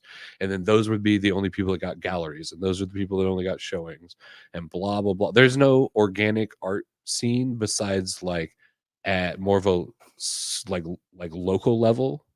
Like so, the stuff that happens like Punk Rock Marketplace is going to be the most organic place you're going to find cultural art in Indiana. And it's ridiculous that that's how it is. There should be more galleries. There should be more like openness to like the art that's actually made here. I know tons of artists in the city that make amazing shit that need to be shown more often. like more of a organized outlet for it. Is that where you're? Because I know there is Like the city's like, guess kinda what? Fountain artist Square. That's colonies where the and, art's like, going to be, right? That's yeah. basically what they've decided, right? Right. That's where it's going to be. So like, okay, cool. Like, I guess that's where they're going to let most of the things happen and everything else. I don't know. I feel like there's art everywhere all over the city, and it's just being like, there's only certain places where the city finds it acceptable. If you like vandalize the wrong building, it's definitely going to be a problem. In this city for sure, they do not like graffiti. But I don't know. I feel like maybe it's just Do you feel like in the artist community itself, is it cliquey in its own right? The way no, I don't necessarily would say that. I would just say that they try to keep it like very like two leveled. There's like the fine artists and the volume that they sell, and then there's like everybody else who's working at trying to do anything with their art. So you're gonna get like your Penrod people and your people that go to like big heavy events and have pop-up tents and like put up their art. And then you're gonna have like there's stuff that happens at Imbibe a lot where there's art that just is pop-up stuff and everything like that. I don't know. They do like the first Friday where people can. Right. First Friday's a great idea, I guess. I feel like it's kind of weird that they're like the city's like only one day and it's on Friday and we're only going to really love art that day. It's like, can we maybe expand to every Friday? Why has it got to be just first Friday? I mean, eventually I think we'll head there. Like Anderson has their first Friday now too. Like there's other cities that are doing it and it might grow. I think that having a once a month thing is because if you're, it's like this. If let's just say Like a Tiger was playing a show every Friday, at like the audience then is more like, well, we can catch them next Friday. We can not. But when you kind of make it a little bit more of an event, you know, people don't want to miss it because they know it'll be at least. Oh, I definitely don't have any really good answers about what to do with the Indiana art scene. I can tell you what it's like. It's bifurcated and there's levels to it and there's gatekeeping and everything else, but like who really cares? Like you should find your audience, and it's probably like if you're only trying to sell to people in Indiana, then you've got a problem anyways. Why? I'm sorry, but that's like why would you focus on what people here buy? Right. What do you feel like you have a finger on that pulse? Like what do people from here gravitate to in your mind? I don't know. I don't really know. Yeah. Watercolored covered bridges. Yeah. Got to get them watercolor covered bridges. Sometimes there's good artists here though. Like Travis Owens is a really good artist. He makes really dope stuff. I like watching everything he drops. You know, I was going to ask you. Yeah, we got who some really are good people local here. artists that you maybe. You ever heard of with? this girl Ashley Taylor? She does some really amazing shit too. Yeah, she's underappreciated pretty probably awesome. in her work. Yeah, Ashley Taylor is probably my favorite. Yes, If I'm being honest, for sure, Yeah. number one. I mean, I wish I could turn a camera. I can't. everything that Lisa makes for Tribe 79 hell yeah. is fucking art and it's amazing. I love her designs. She just lives totally out loud. Underrated for sure. We get to see the glory of Lisa, but it'd be nice if she was more celebrated by the city. Actually, Lisa won a Punk Rock Night merch award for best merch. Well, why not? Because the Hell fucking yeah. I think every girl has her fucking earrings on. Yeah. Yeah, like Yeah. constantly. I see her her necklaces, or what are they called? The little things with the Bolo. Yeah. I see them all the time. Yeah. It's Bolo. Yeah. They're dope. She makes dope shit for Hell dope yeah. people. What do you think is maybe like, is there collaborations and stuff that you see in your future, like things you would like to do, or kind of like? Oh man, Maybe no, I'm totally a something- Pisces. I don't think about the future. Yeah, That future is bullshit. It ain't real. day to day, kind of like whatever. What suits you. I'm only here for the now, man. Like Yeah. the past is like made up too. That's not real. No, that's just fake. Everybody disagrees on it anyways. If you get 5 people in the same room, they're gonna disagree about the room they're in. Like, Yeah, that shit ain't real. It's Yeah. all fake. The Mandela effect. All I do is I 30 years from now, I we're choose gonna- some fat beats. I smoke a little weed. I start playing with colors and shapes until art happens. That's all I want to do with it. Like, I don't want to be any more judgmental than that with it too. yeah. And I need So a there's face. not The worst part is that I need faces. So I'm like this constant lecherous vampire where I have to meet new people and approach them and be like, "Hey, you have a cool face. I want to draw it." Like, that's great. I love to be that guy. I love being that guy walking around all the time. Hey, I don't know if you know this about Have you your considered face. modeling? Yeah. Not to be a lecherous asshole or anything, but I want to turn you into art. And So, have you ever? Well, that's probably not a subject. Well, I was thinking. Oh, God, now I really wanted does to that ask the does that question, not right? set It up says like TV kind of MA. the thought of like, have you had somebody that like when you were like, hey, I would like to work with you or whatever, and they thought like, oh yeah, that's not. oh yeah, legit or no, like whatever, half the kinda time go they're off like, on you "Why or is this anything. old dude hitting on me? Yeah. This is gross. Go away from me, gross guy." Yeah. Yeah, I'm like, no, really, I'm an artist. I chase them down with my Instagram. I throw my phone at them with my Instagram. Let open. me draw you. I'm a real artist. Take me seriously. That's what I do. Bomb them with all Yeah. your art. I run by real. with posters. I'm like, see, it's real. Don't doubt me. Is there So- somebody that you like that stands out how they've used your art within their own, you know, because I know like we're not the only ones with album covers, stuff like that. Surely Nate some Vault, other things like that. Nate Vault's like probably one of the top like designers for band logos and stuff in indie. I know that's for sure. Like we've had him on the Midweek Crisis. He chimed in earlier too. Sorry, ADHD, run rampant. Wait, what do you say? Nate Vault? Huh? Yeah. No, Oh, I was he- just saying he's like. He was in there a bunch talking. Oh yeah. He a lot right of here. comments. Yeah. It's We're not interacting with our audience. it was like the PG. We're rated bad. running Yeah, man. we're pretty bad about it, Yeah. man. What audience? Oh, here's a good one. This is my favorite one. In high school, I knew a dude that was driving with his mom on 39 in Martinsville and hit a cow. The cow rolled up over the roof, tore it off, and the driver's side and killed the guy. Crazy shit. Damn. Damn. I've Did the got all cow the- live yeah. though?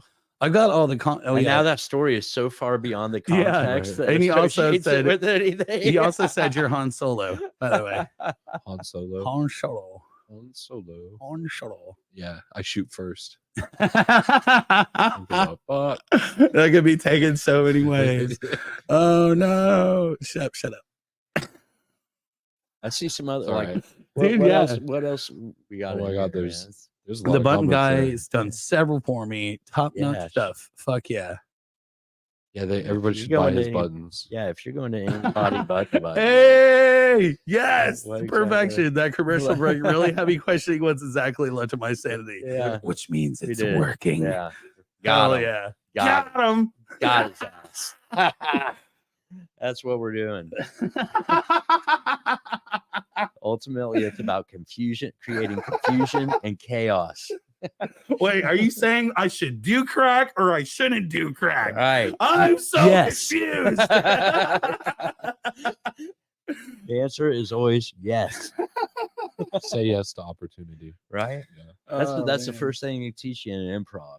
You know. It's never no, it's always and. Right. Oh man.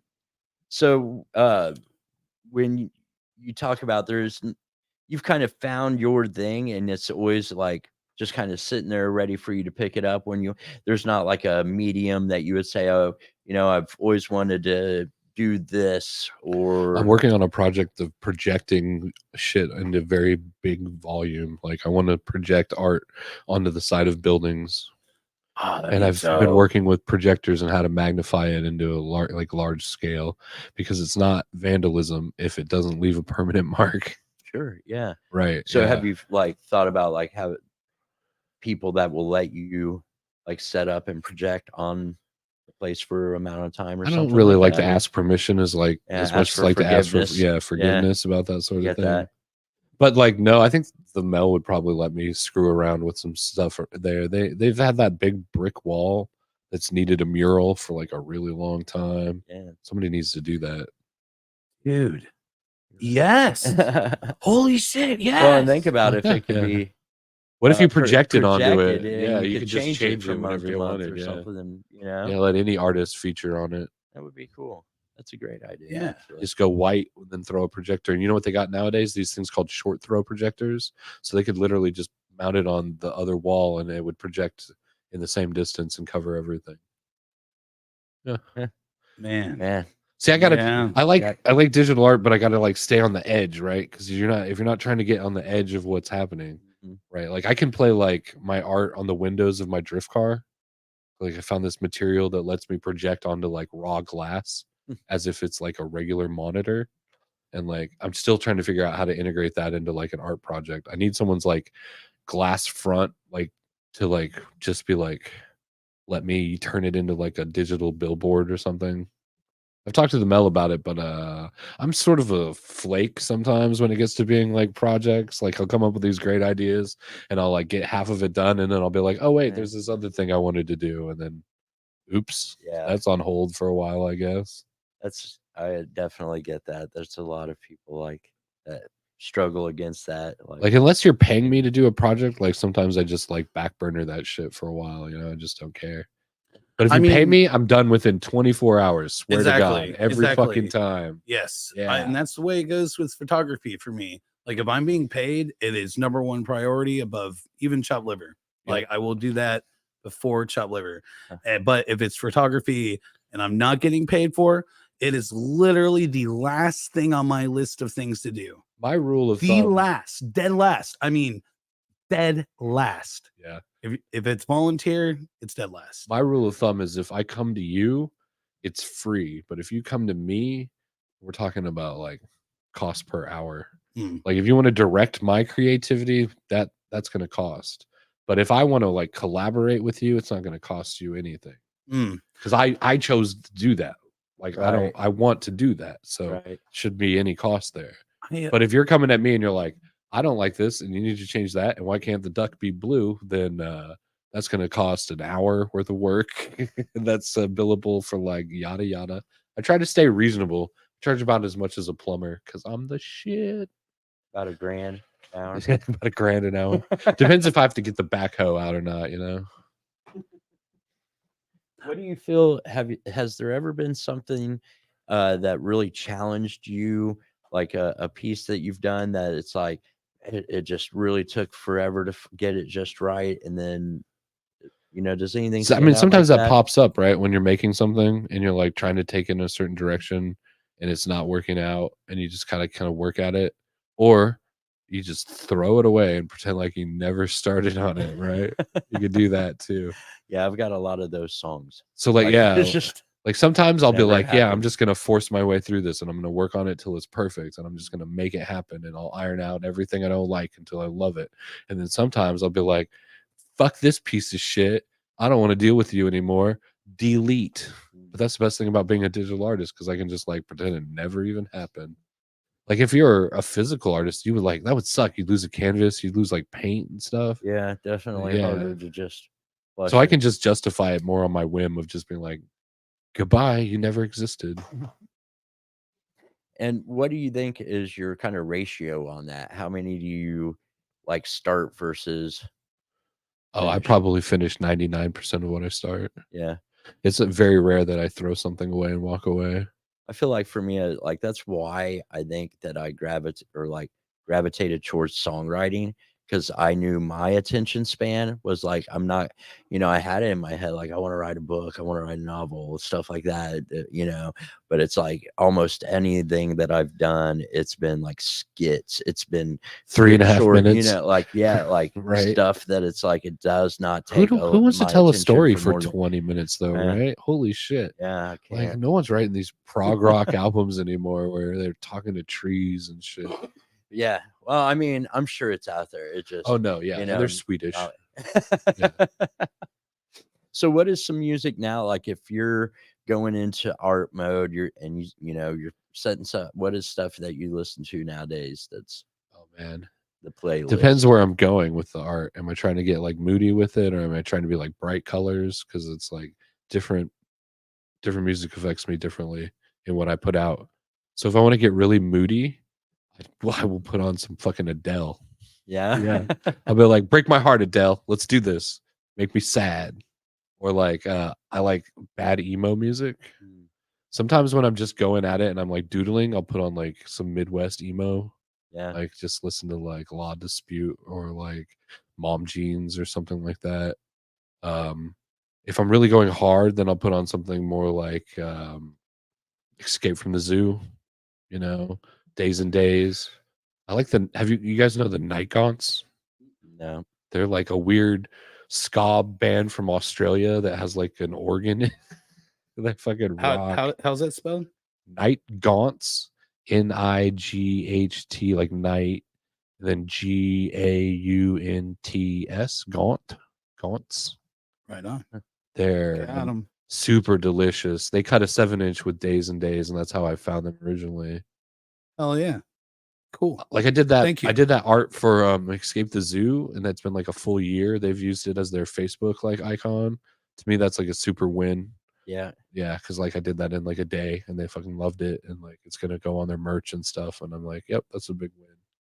Because they get, seen a lot Right. and their sound I love. So like being able to like make something that they loved associated. was like, yeah, that's like a good thing. Like I feel like that's a good fit. That's what I'm looking for. I'm always looking for a good fit. So I work with like a DJ out in LA that does future funk. Do you know what future funk is? It's like anime music on like super happy pills. It's really good stuff. Or imagine like synthwave, vaporwave, but like a little bit more jazzy.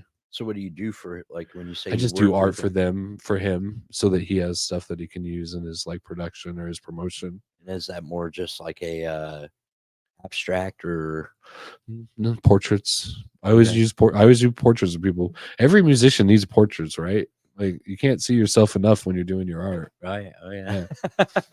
And it's like you don't want to just keep putting out pictures of yourself, right? Because like then it's like how many times are you going to put out pictures of yourself? So you need art of yourself at some point. So if you're an artist, like a musician, and you need art, you should be talking to me, basically, is what I'm saying. Because I'll draw you, and then your people will go, oh, that's cool. And then you can move on, because that's how media works. Yeah. Yeah. Well, I definitely would. I would definitely encourage any, if you're in a band, if you're wanting a cool picture of yourself or whatever. I guess band is I'm using that as a very broad term. Oh yeah, If no, but I you're like to work a with the band. performance I like to- artist and you're wanting to get your face out there and have something cool looking, like Peter's definitely the fucking dude. Absolutely. What do you? We have some talented musicians in this city. Yeah, we do. and then there's me and Shep too. You guys are talented too. Man. You're talented in your own way, guys. What do you feel like is maybe? Have you had a super like shitty experience that at one point you thought about like, oh, I just want to fucking not even do art anymore? Like, Oh yeah, I stopped for like 6 years one time. What? Didn't make anything for 6 years. was that like I just didn't want to. I just didn't feel like doing it. I was like upset with it. It wasn't feeling good. It wasn't feeling like I was making what I wanted to, and I was just really like, fuck this shit. So was that like oil paintings of bridges and stuff at that point? And that's No, it was the same thing. It was digital portrait art. I just Yeah. didn't feel like I wanted to do it, right? Like it's strange, I guess, because I don't feel tied to it being like my identity. It's Yeah. like something I do. It's definitely like part of who I am, but like I don't have to do it. Like I can walk away. So what then, like if you didn't do it for 6 years, I guess what then drew you back into wanting to do it again? Oh man, it was like especially when COVID like started to roll away and people were like coming out of their caves again. I really just wanted to like give back to the people that were coming out to recreate, because like it was like we almost had like a cultural reset, if that makes any sense. Like there wasn't this, since that there was like a year where no one did anything at all. Yeah. And the first people to come out and start doing shit were like brave, and they needed to like get more attention and more things needed to happen. And I was like, this is the time I'm going to step up to like doing my thing, but like I'm going to work out. I'm going to try to do my thing with these people that are doing their thing too. So, What I think the first Are person there I some worked with was Kaola Marque. Yeah. Kaola. She is like a really cool like sort of visual artist, and I did a picture of her, and then a couple of people were like, "Well, that was neat." And then Brad from he was in the Cadavers. He's in Black Cat Rebellion. Mhm. Yeah. Brad was like, "That's dope." I was like, "I'll do one of you, Brad." And then it turned out really dope, and more people were like, "Well, that was cool." And then I started, it just snowballed, and then more and more people were like, "That's cool, that's cool." And I was like, at one point, I was just like, anybody I pointed at was like, "Yay!" And I was like, "Damn!" Like I could just be like, "You," and a lot of people would be like, "Yeah, let's do this." So it Do was you like, feel like there was like a hot period or something that kind of I would say that like in the last 6 months, I've been kind of like on a downbeat. I don't know if I think other artists have been feeling it in the last couple of months too. Like there's been like this, like it happens in waves, and like sometimes you're flush, and then sometimes like the tide comes out a little bit, yeah. Like I at least have felt like the tide has come out for a while, but now it's like maybe that was just winter. Maybe yeah. that's it. Maybe I'm just that social whatever disorder, and I just can't. But like I didn't have other problems in the winters before that, so I don't know. It just didn't. It felt lean. It was like a lean time to the creativity. I think sometimes it's like, and when you see somebody that's like an Avon sells or something, one of these like pyramid scheme kind of things, and it's like you've got to get your friends under you all to sell to the same people that you're trying to like, and it's this like kind of thing Right. that cannot sustain for very long. You're going to dry up the resource or whatever. And so I think sometimes as an artist, I could see it's like, well, I've worked with like all my friends, everybody, yeah, finding fresh. Yeah, that's why I talked. That's what the vampire in me, Yeah. it's that fresh blood, man. It's like gotta find new people to work with. Always gotta expand the audience reach, man. That's like the demand of the modern artist. If you're not expanding your audience reach, you're not gonna get noticed ever. What are maybe like some secrets you have, like when you want to do that? What is it that you do to do that? Sure, anyone that you go, wow, that's fucking awesome, just approach them. Yeah. Yeah, that's how you do that. That's my only way of like, if I see someone and they impress me, I'm like, yo, can I draw you? Like, that's it. Like, if you're into it, you should fucking support it. That's what I say. Like, yeah. So if you're into it, yeah, that's what I mean, like, go for it. Like, fine. If anybody impresses you, walk up to them and be like, let's collab. And I feel like that is obviously happening on both kind of ways. Like you're approaching people, people are approaching you for that sort of thing. So, when you feel like it's now people have seen, oh, this one, and now they're hitting you, do you ever at times like have, you said right now it's dry. Is there times where it's like overwhelming? How many, like, has there been a time where it Oh was yeah, like, yeah, for sure. I've got so many people right now like wanting me to Yeah. do shit, I can't keep up with it. Yeah, just call them by somebody else's name.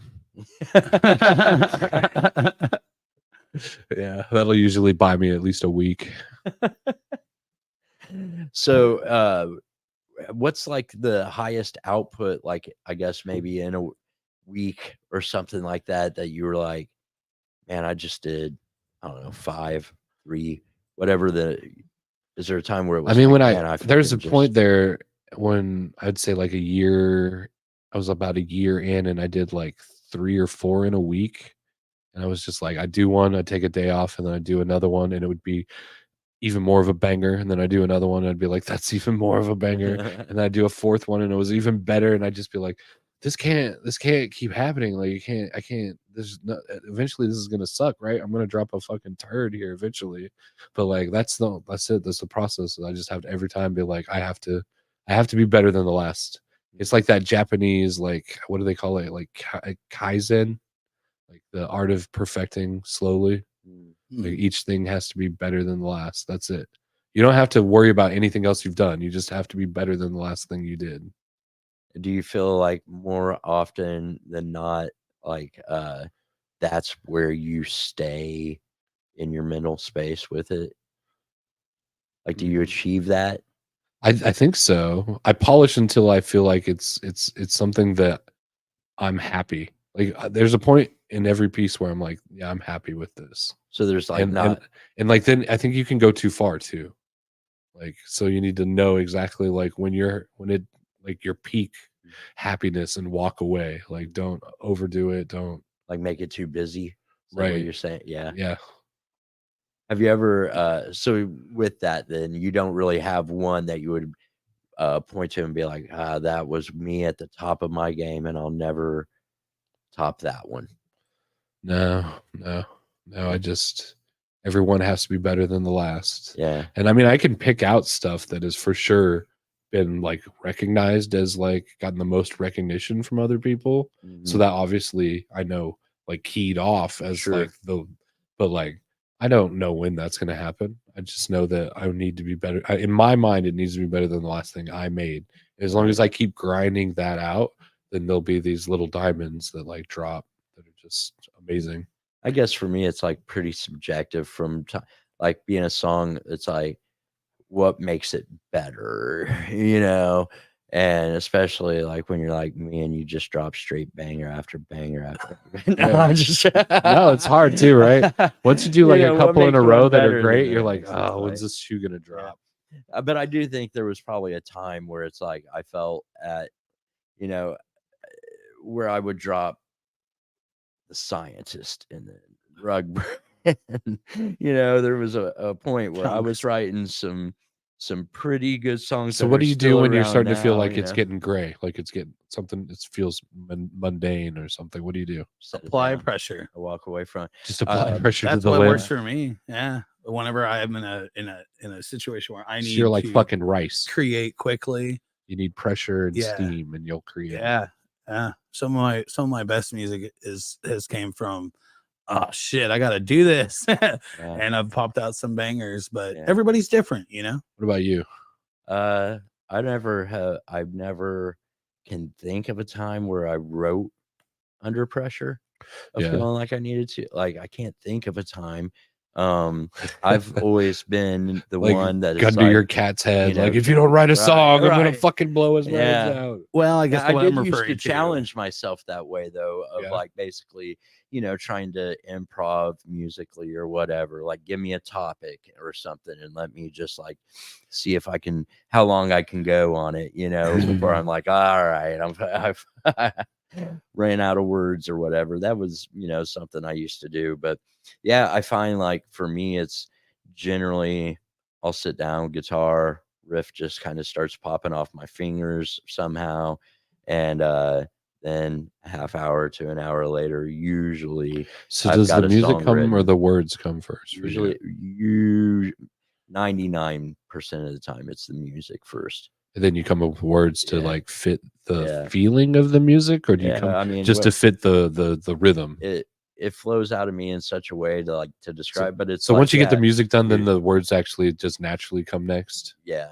That's pretty dope. Usually, I mean, not every time, but like usually it'll be I'll have the kind of melody or whatever in my head of like how I think I would sing it, and then like that just fills in with the first line or a line at least, and then it's just off to the like I just start rhyming, and I pretty much like I feel like the songs really just kind of fall out of me usually. Would you say you're more inspired by other musicians or things you see? Or Yeah, it's mostly for me it's mostly storytelling and the people in my lives and the situations so it's like I'm going through a story or- you want to tell, well I mean or a story that like affects you in some way that you want to like show it in song. Is that what you're saying? I got a pretty good example of what he's implying. There's a song that he wrote called "Milk" for "Tie Like a Tiger," and it's clearly about myself and a past relationship from years and years and years ago. But it's like one of my favorite songs that he's ever wrote because it's like, how cool is this? You know. Yeah, he's fantastic about that. I think that he is, my opinion on his form of art when it comes to music is that he creates his music out of his life and his surroundings, and he puts it into a story, and he does a really good job of it. Oh, well, thanks. That's my opinion. Awesome. Thanks. That's why I stick around, because he's awesome. Right. But I do think I try to connect my stories or like, you know, be it even if it's Shep's story or whatever, I'm also looking for universal experience somehow that I'm gonna use words and things to connect that it makes it your story as the listener too, as much as I possibly can. Right. You know, and I don't know, like Oh yeah, for sure. I mean, it has to have a draw for the audience, right? right. If it's too particular to one individual, it might lose that ability. Right. And I think that's the, you know, when you're that 17, 18-year-old kid and music is everything to you and it's the soundtrack to your life and you're hearing these songs and like the ones that like stand out are like, it's like he knows me, he knows my story, you know, that's what I am trying at times to do. Which is like, oh my God, I can't. Do you have a musician like that Yeah. that you feel like totally vibrates on the same level that you do? No, that's the thing is I'm the Maybe that's worst why you're a about it. musician. You're like, there ain't nobody like me, man. I got to vibrate my own way. Kind of. Yeah. The thing of it is I probably listen to less music in general than any other musician friend. Do you think I it talk- like listening to they other all people's can music rattle off influ- band after band after band, and I'm like, yeah, I never like. I like when I'm really making a lot of visual art, I like avoid other visual artists. Right. So is that like the Right. same thing? You're avoiding Yes. other musicians because you don't want In to a be way. influenced. In a way, yeah. Like randomly reference someone else's riff that you. And that's the thing is like when you're trying not to sound like other stuff. If you are listening to Metallica all the time, like you're probably going to end up writing stuff that sounds like Metallica. But so yeah, but it's also for me, I'm so busy in my head with music all the time that it's like I don't need the music in the background because I'm like focusing on what I'm working on. Right. And so the quiet time that I get in the car or whatever time to myself that's like quiet time, I usually have something in my head that I'm working on. And so not that like I love music. See, I get that way too, but like visually, shit, like does inspire me or whatever. But if it's like, well, who do you emulate? I don't know that I've ever felt like I like straight was trying to emulate something else. Right. Yeah. No, you don't want to. I feel that we're same all way kind of about derivative you, about any like, sort of creativity. There might be though, things right? that you have pulled, but like you have a very unique style to yourself that in my mind, I can't think of something I've seen that looks. I don't know, man. exactly I'm constantly like in that philosophical debate of, is there any such thing as original thought? Well, I'm constantly in that because it's like I know where my references lie and I know where my influences are, and I want to be original, but like, can I ever fully escape the confines of expression? Sure. Peter, I'm sorry, but I seriously sat here and thought about it, and I'm thinking about like the form of like the art you made of me and the art you made of him, and then other people's that I've seen over time, and I don't think I can't relate what you're creating to another artist, especially one of the coolest things is that hunting for the little devil demon, and it makes it so much fun. And I call him Patches. Yeah. I would say that where's Patches? You're doing a fantastic job. If you've got my not emulating others. So. If you've got my coffee table book, you might as well call it "Where's Patches." Oh yeah. Just start flipping through and trying to find where I hide the little demon, and that's Drew Cadaver's fault. Because that first time that little demon came out was when I was doing a picture of Drew Cadaver. I put a bunch of them like hanging off of him because I know the real Drew. I know Drew. I've known Drew longer than most people. I know Drew since the Cryptomanic days. Yeah. Yeah. He's a great guy, but I know the true evil Drew Cadaver. Yeah, he's been around. He owes me a drunken whiskey fight, but he doesn't know why. And I'll tell you why. I'm going to reveal it today. Let's go. I've let him forget, but the real truth is one day he came to me and he was like, Peter, why do you keep breaking up with all these amazing women? And I was like, fuck you, Drew Cadaver. I'm going to kill you now. But he doesn't know that. But I was like, what if we have a whiskey fight, Drew? It'd be real fun. You should join me outside. Drink a lot of whiskey. But he wouldn't. No. So I keep trying to convince him he needs to have a drunken whiskey fight because one day he decided to have one little quip about my relationships. Yeah. Yeah, that's it. So from then on, I went from being a fan to a psychotic, obsessed fan who wants to destroy him. Because he decided that he wanted to have a little quip about how I live my life. That was what took me over the edge, Drew Cadaver. Now you know. And so, like, you guys now are. I fantasize about starting a band. Feud. I fantasized about starting a band called like the Posse, where we all wear like dusters and we write songs about bringing Drew Cadaver to justice in the wasteland. Like that's the whole. Like I want to write a song called like "Hang Him High," just about finding Drew Cadaver and hanging him from a lamppost. So is that like for the crimes against humanity that he's doing in the waste? He can't keep getting away with it. I've known this man for like 20 years. You know how many Bibles I've seen this man destroy? He needs to be taken in for justice. So you need to like start selling. I bring this idea up with Bibles. musicians That's- constantly, and a lot of them hear it and they're like, "This is a great idea," and then we do nothing. Yeah, Yeah, that's a lot of musicians. yeah. To be I'm like honest. trying to sell it to Welcome them to all the my time as world. an idea. Yeah. I'm like, come on, fuck Drew, come on, come on, let's just start. It's like basically like he's had this niche of like I'm the wasteland like villain. yeah, Why are we letting him get away with it? and that is true. Like, Right. We just presenting- accept it because it's punk rock that he gets to be like a villain. Huh. No, I'm standing up for morality and justice. I think I'm going to mean, drag Drew Cadaver to somebody- justice. Somebody's finally gonna I need like stand up against. I need this. Dump Truck. I need Sanders. Who else? I need a horn player. Or I need a Hubert. Come on, let's make this happen. I mean, pitch it out there right now. I- Get, like, Yeah, get they're not people going to do involved. it. Nobody's going to do it with me. Here's the problem. He's got bricks. So when you- that yeah. is daunting. if Yeah, and you're- I know Drew. He'll put real bricks on the stage if he knows that it's coming down. if it's like For me, he'll put real if it's bricks on time the stage. to actually Yeah, rumble, yeah. like the real bricks. will Everybody come out. gets foam until I get one. Why is Peter bleeding from chipped teeth? Jeanette suggests that you take it to the ring in the 2025 PRN WrestleMania. Yeah, Oh no, I don't know anything about wrestling. I just want to destroy Drew. You know how it's a to. real. This is real. Yeah, this isn't. this isn't I'm not. WrestleMania. No, I'm not going shit. to This cut is my forehead with a is razor. I'm going to. deadly serious.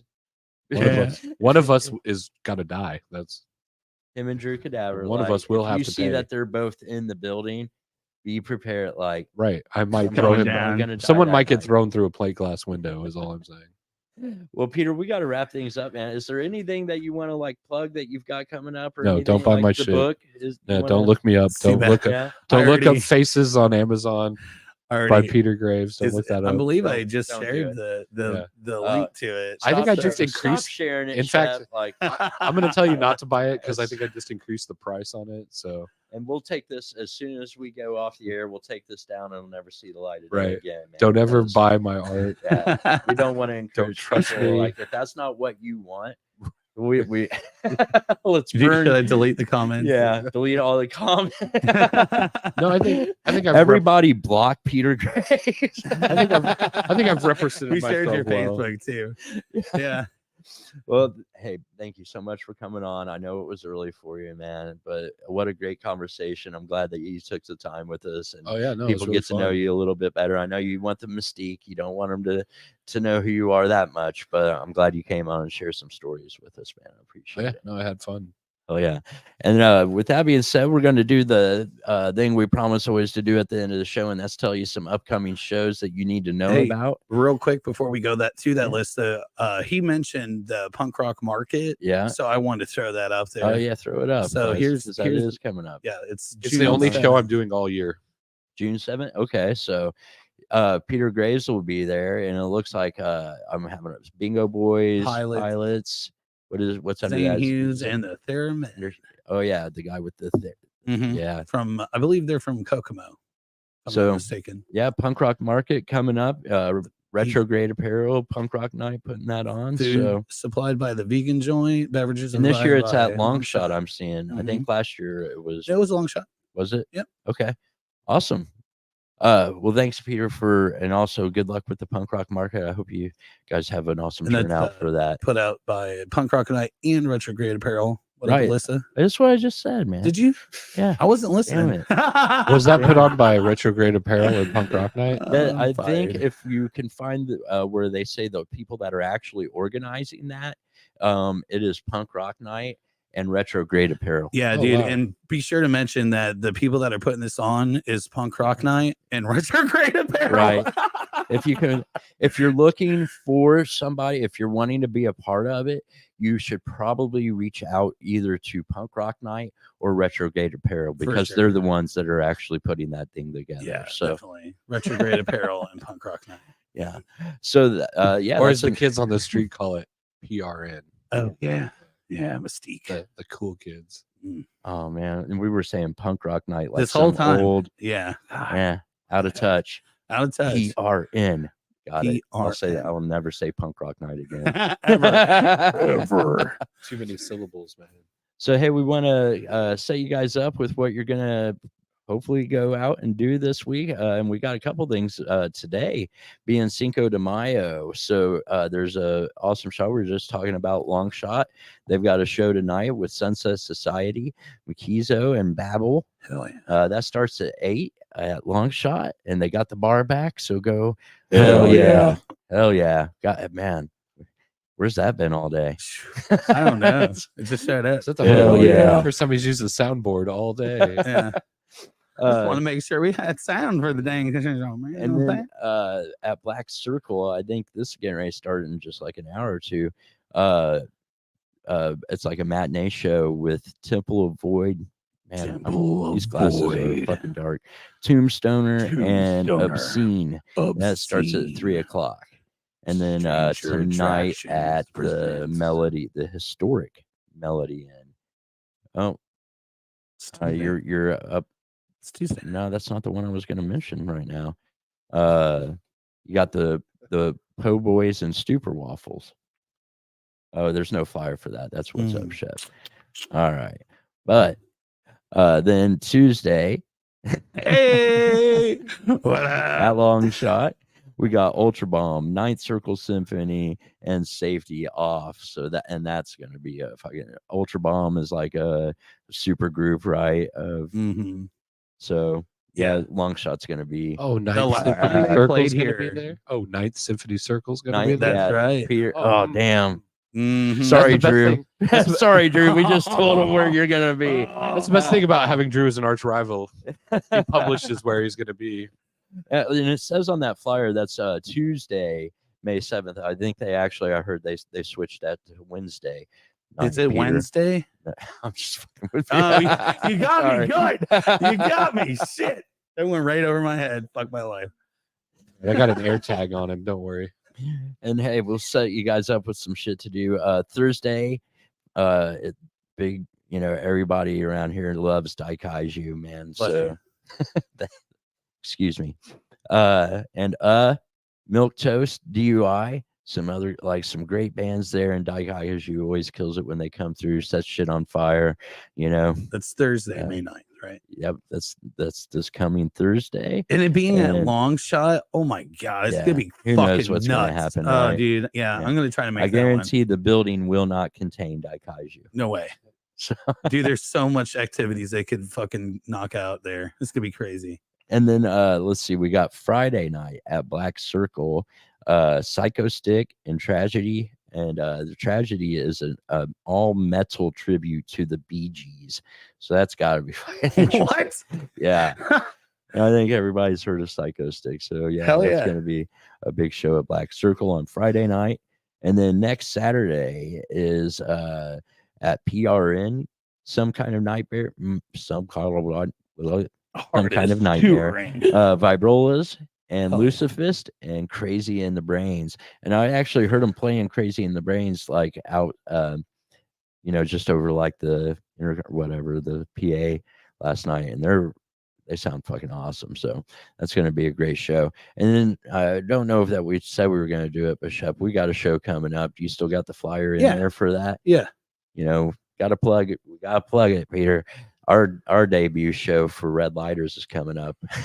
Oh, is that on it? Yeah, that's the flyer for it. Oh crap! Hold on. That's beautiful. It radiates love. There it is. And you feel the love. It's one of my favorite flyers. Wayne Birch did that for us. Oh, And Wayne's on a that- fucking god, isn't he? Yeah, on that 3 POs video that we had at the beginning, you might not have noticed, but Wayne Birch was actually on stage painting. Listen, if you're not on gonna, if you the don't hire me, stage. hire Wayne. Yeah, Hell yeah, Wayne's awesome. He Hell yeah. is fast. He is good, and I've never seen him make something that I didn't like. Mm-hmm. Yeah. Yeah. Wayne's the shit. Yeah. And I guess with that's everything I've got here. Shep, do we got for the next couple of shows coming up? What we got on Wednesday? What we got on Saturday? We got that? Yeah. Wednesday, let me pull that flyer up real quick here. We've got the King Killers coming out Wednesday for our midweek crisis. Fairly new band. Could Yeah, sit down I've been- and get to know these cats. I've been seeing some stuff about them though, so that's exciting, man. I think Yeah. they're definitely hitting it Not hard fans right of the feudal system, I guess. The gentleman in Littleport, that's Eddie. He actually helped out yesterday at the PRN. Car wash. Car wash. Yeah. Yesterday he was Sweet. out there helping out with that. But yeah, he's going to be out Wednesday, and then of course next Sunday we don't have a show because it's Mother's that's Day. Right, that's right. So we're going to be We're gonna take celebrating a all week the off moms. so I can hang out with Shep's mom. Hell yeah. And I should have worn my I Love Hot Moms hat tonight. yeah, Today. Well, it's still the morning, isn't it? Kind of. you have it in your car. Do you want to go get it real quick? I and we'll could. just I could run reshoot out. this Yeah. and- Yeah. All right. We really have to Yeah. end the podcast. Yeah, now. we do. So Thank you so much for coming on, Peter, and thank you everybody for joining us today. I hope you enjoy your Sunday. Get out this week to some shows, enjoy some art, some music, whatever it is, comedy. Get out and do something. Live out loud. live out loud, baby. Yeah, live out loud. Oh, yeah. Right on. Hell yeah, So, Peter. Until we'll be back a week from next Sunday. 2 weeks from today. Yeah, 2 weeks from today. I came up with the same thing. Good job. Hell yeah. But 2 weeks from Sunday, you guys will be back, right? we will be back 2 weeks from today, 1 week from next Sunday, and then beyond. Forever. All right. Be sure to join us. And until then, take care, guys. Thanks for watching.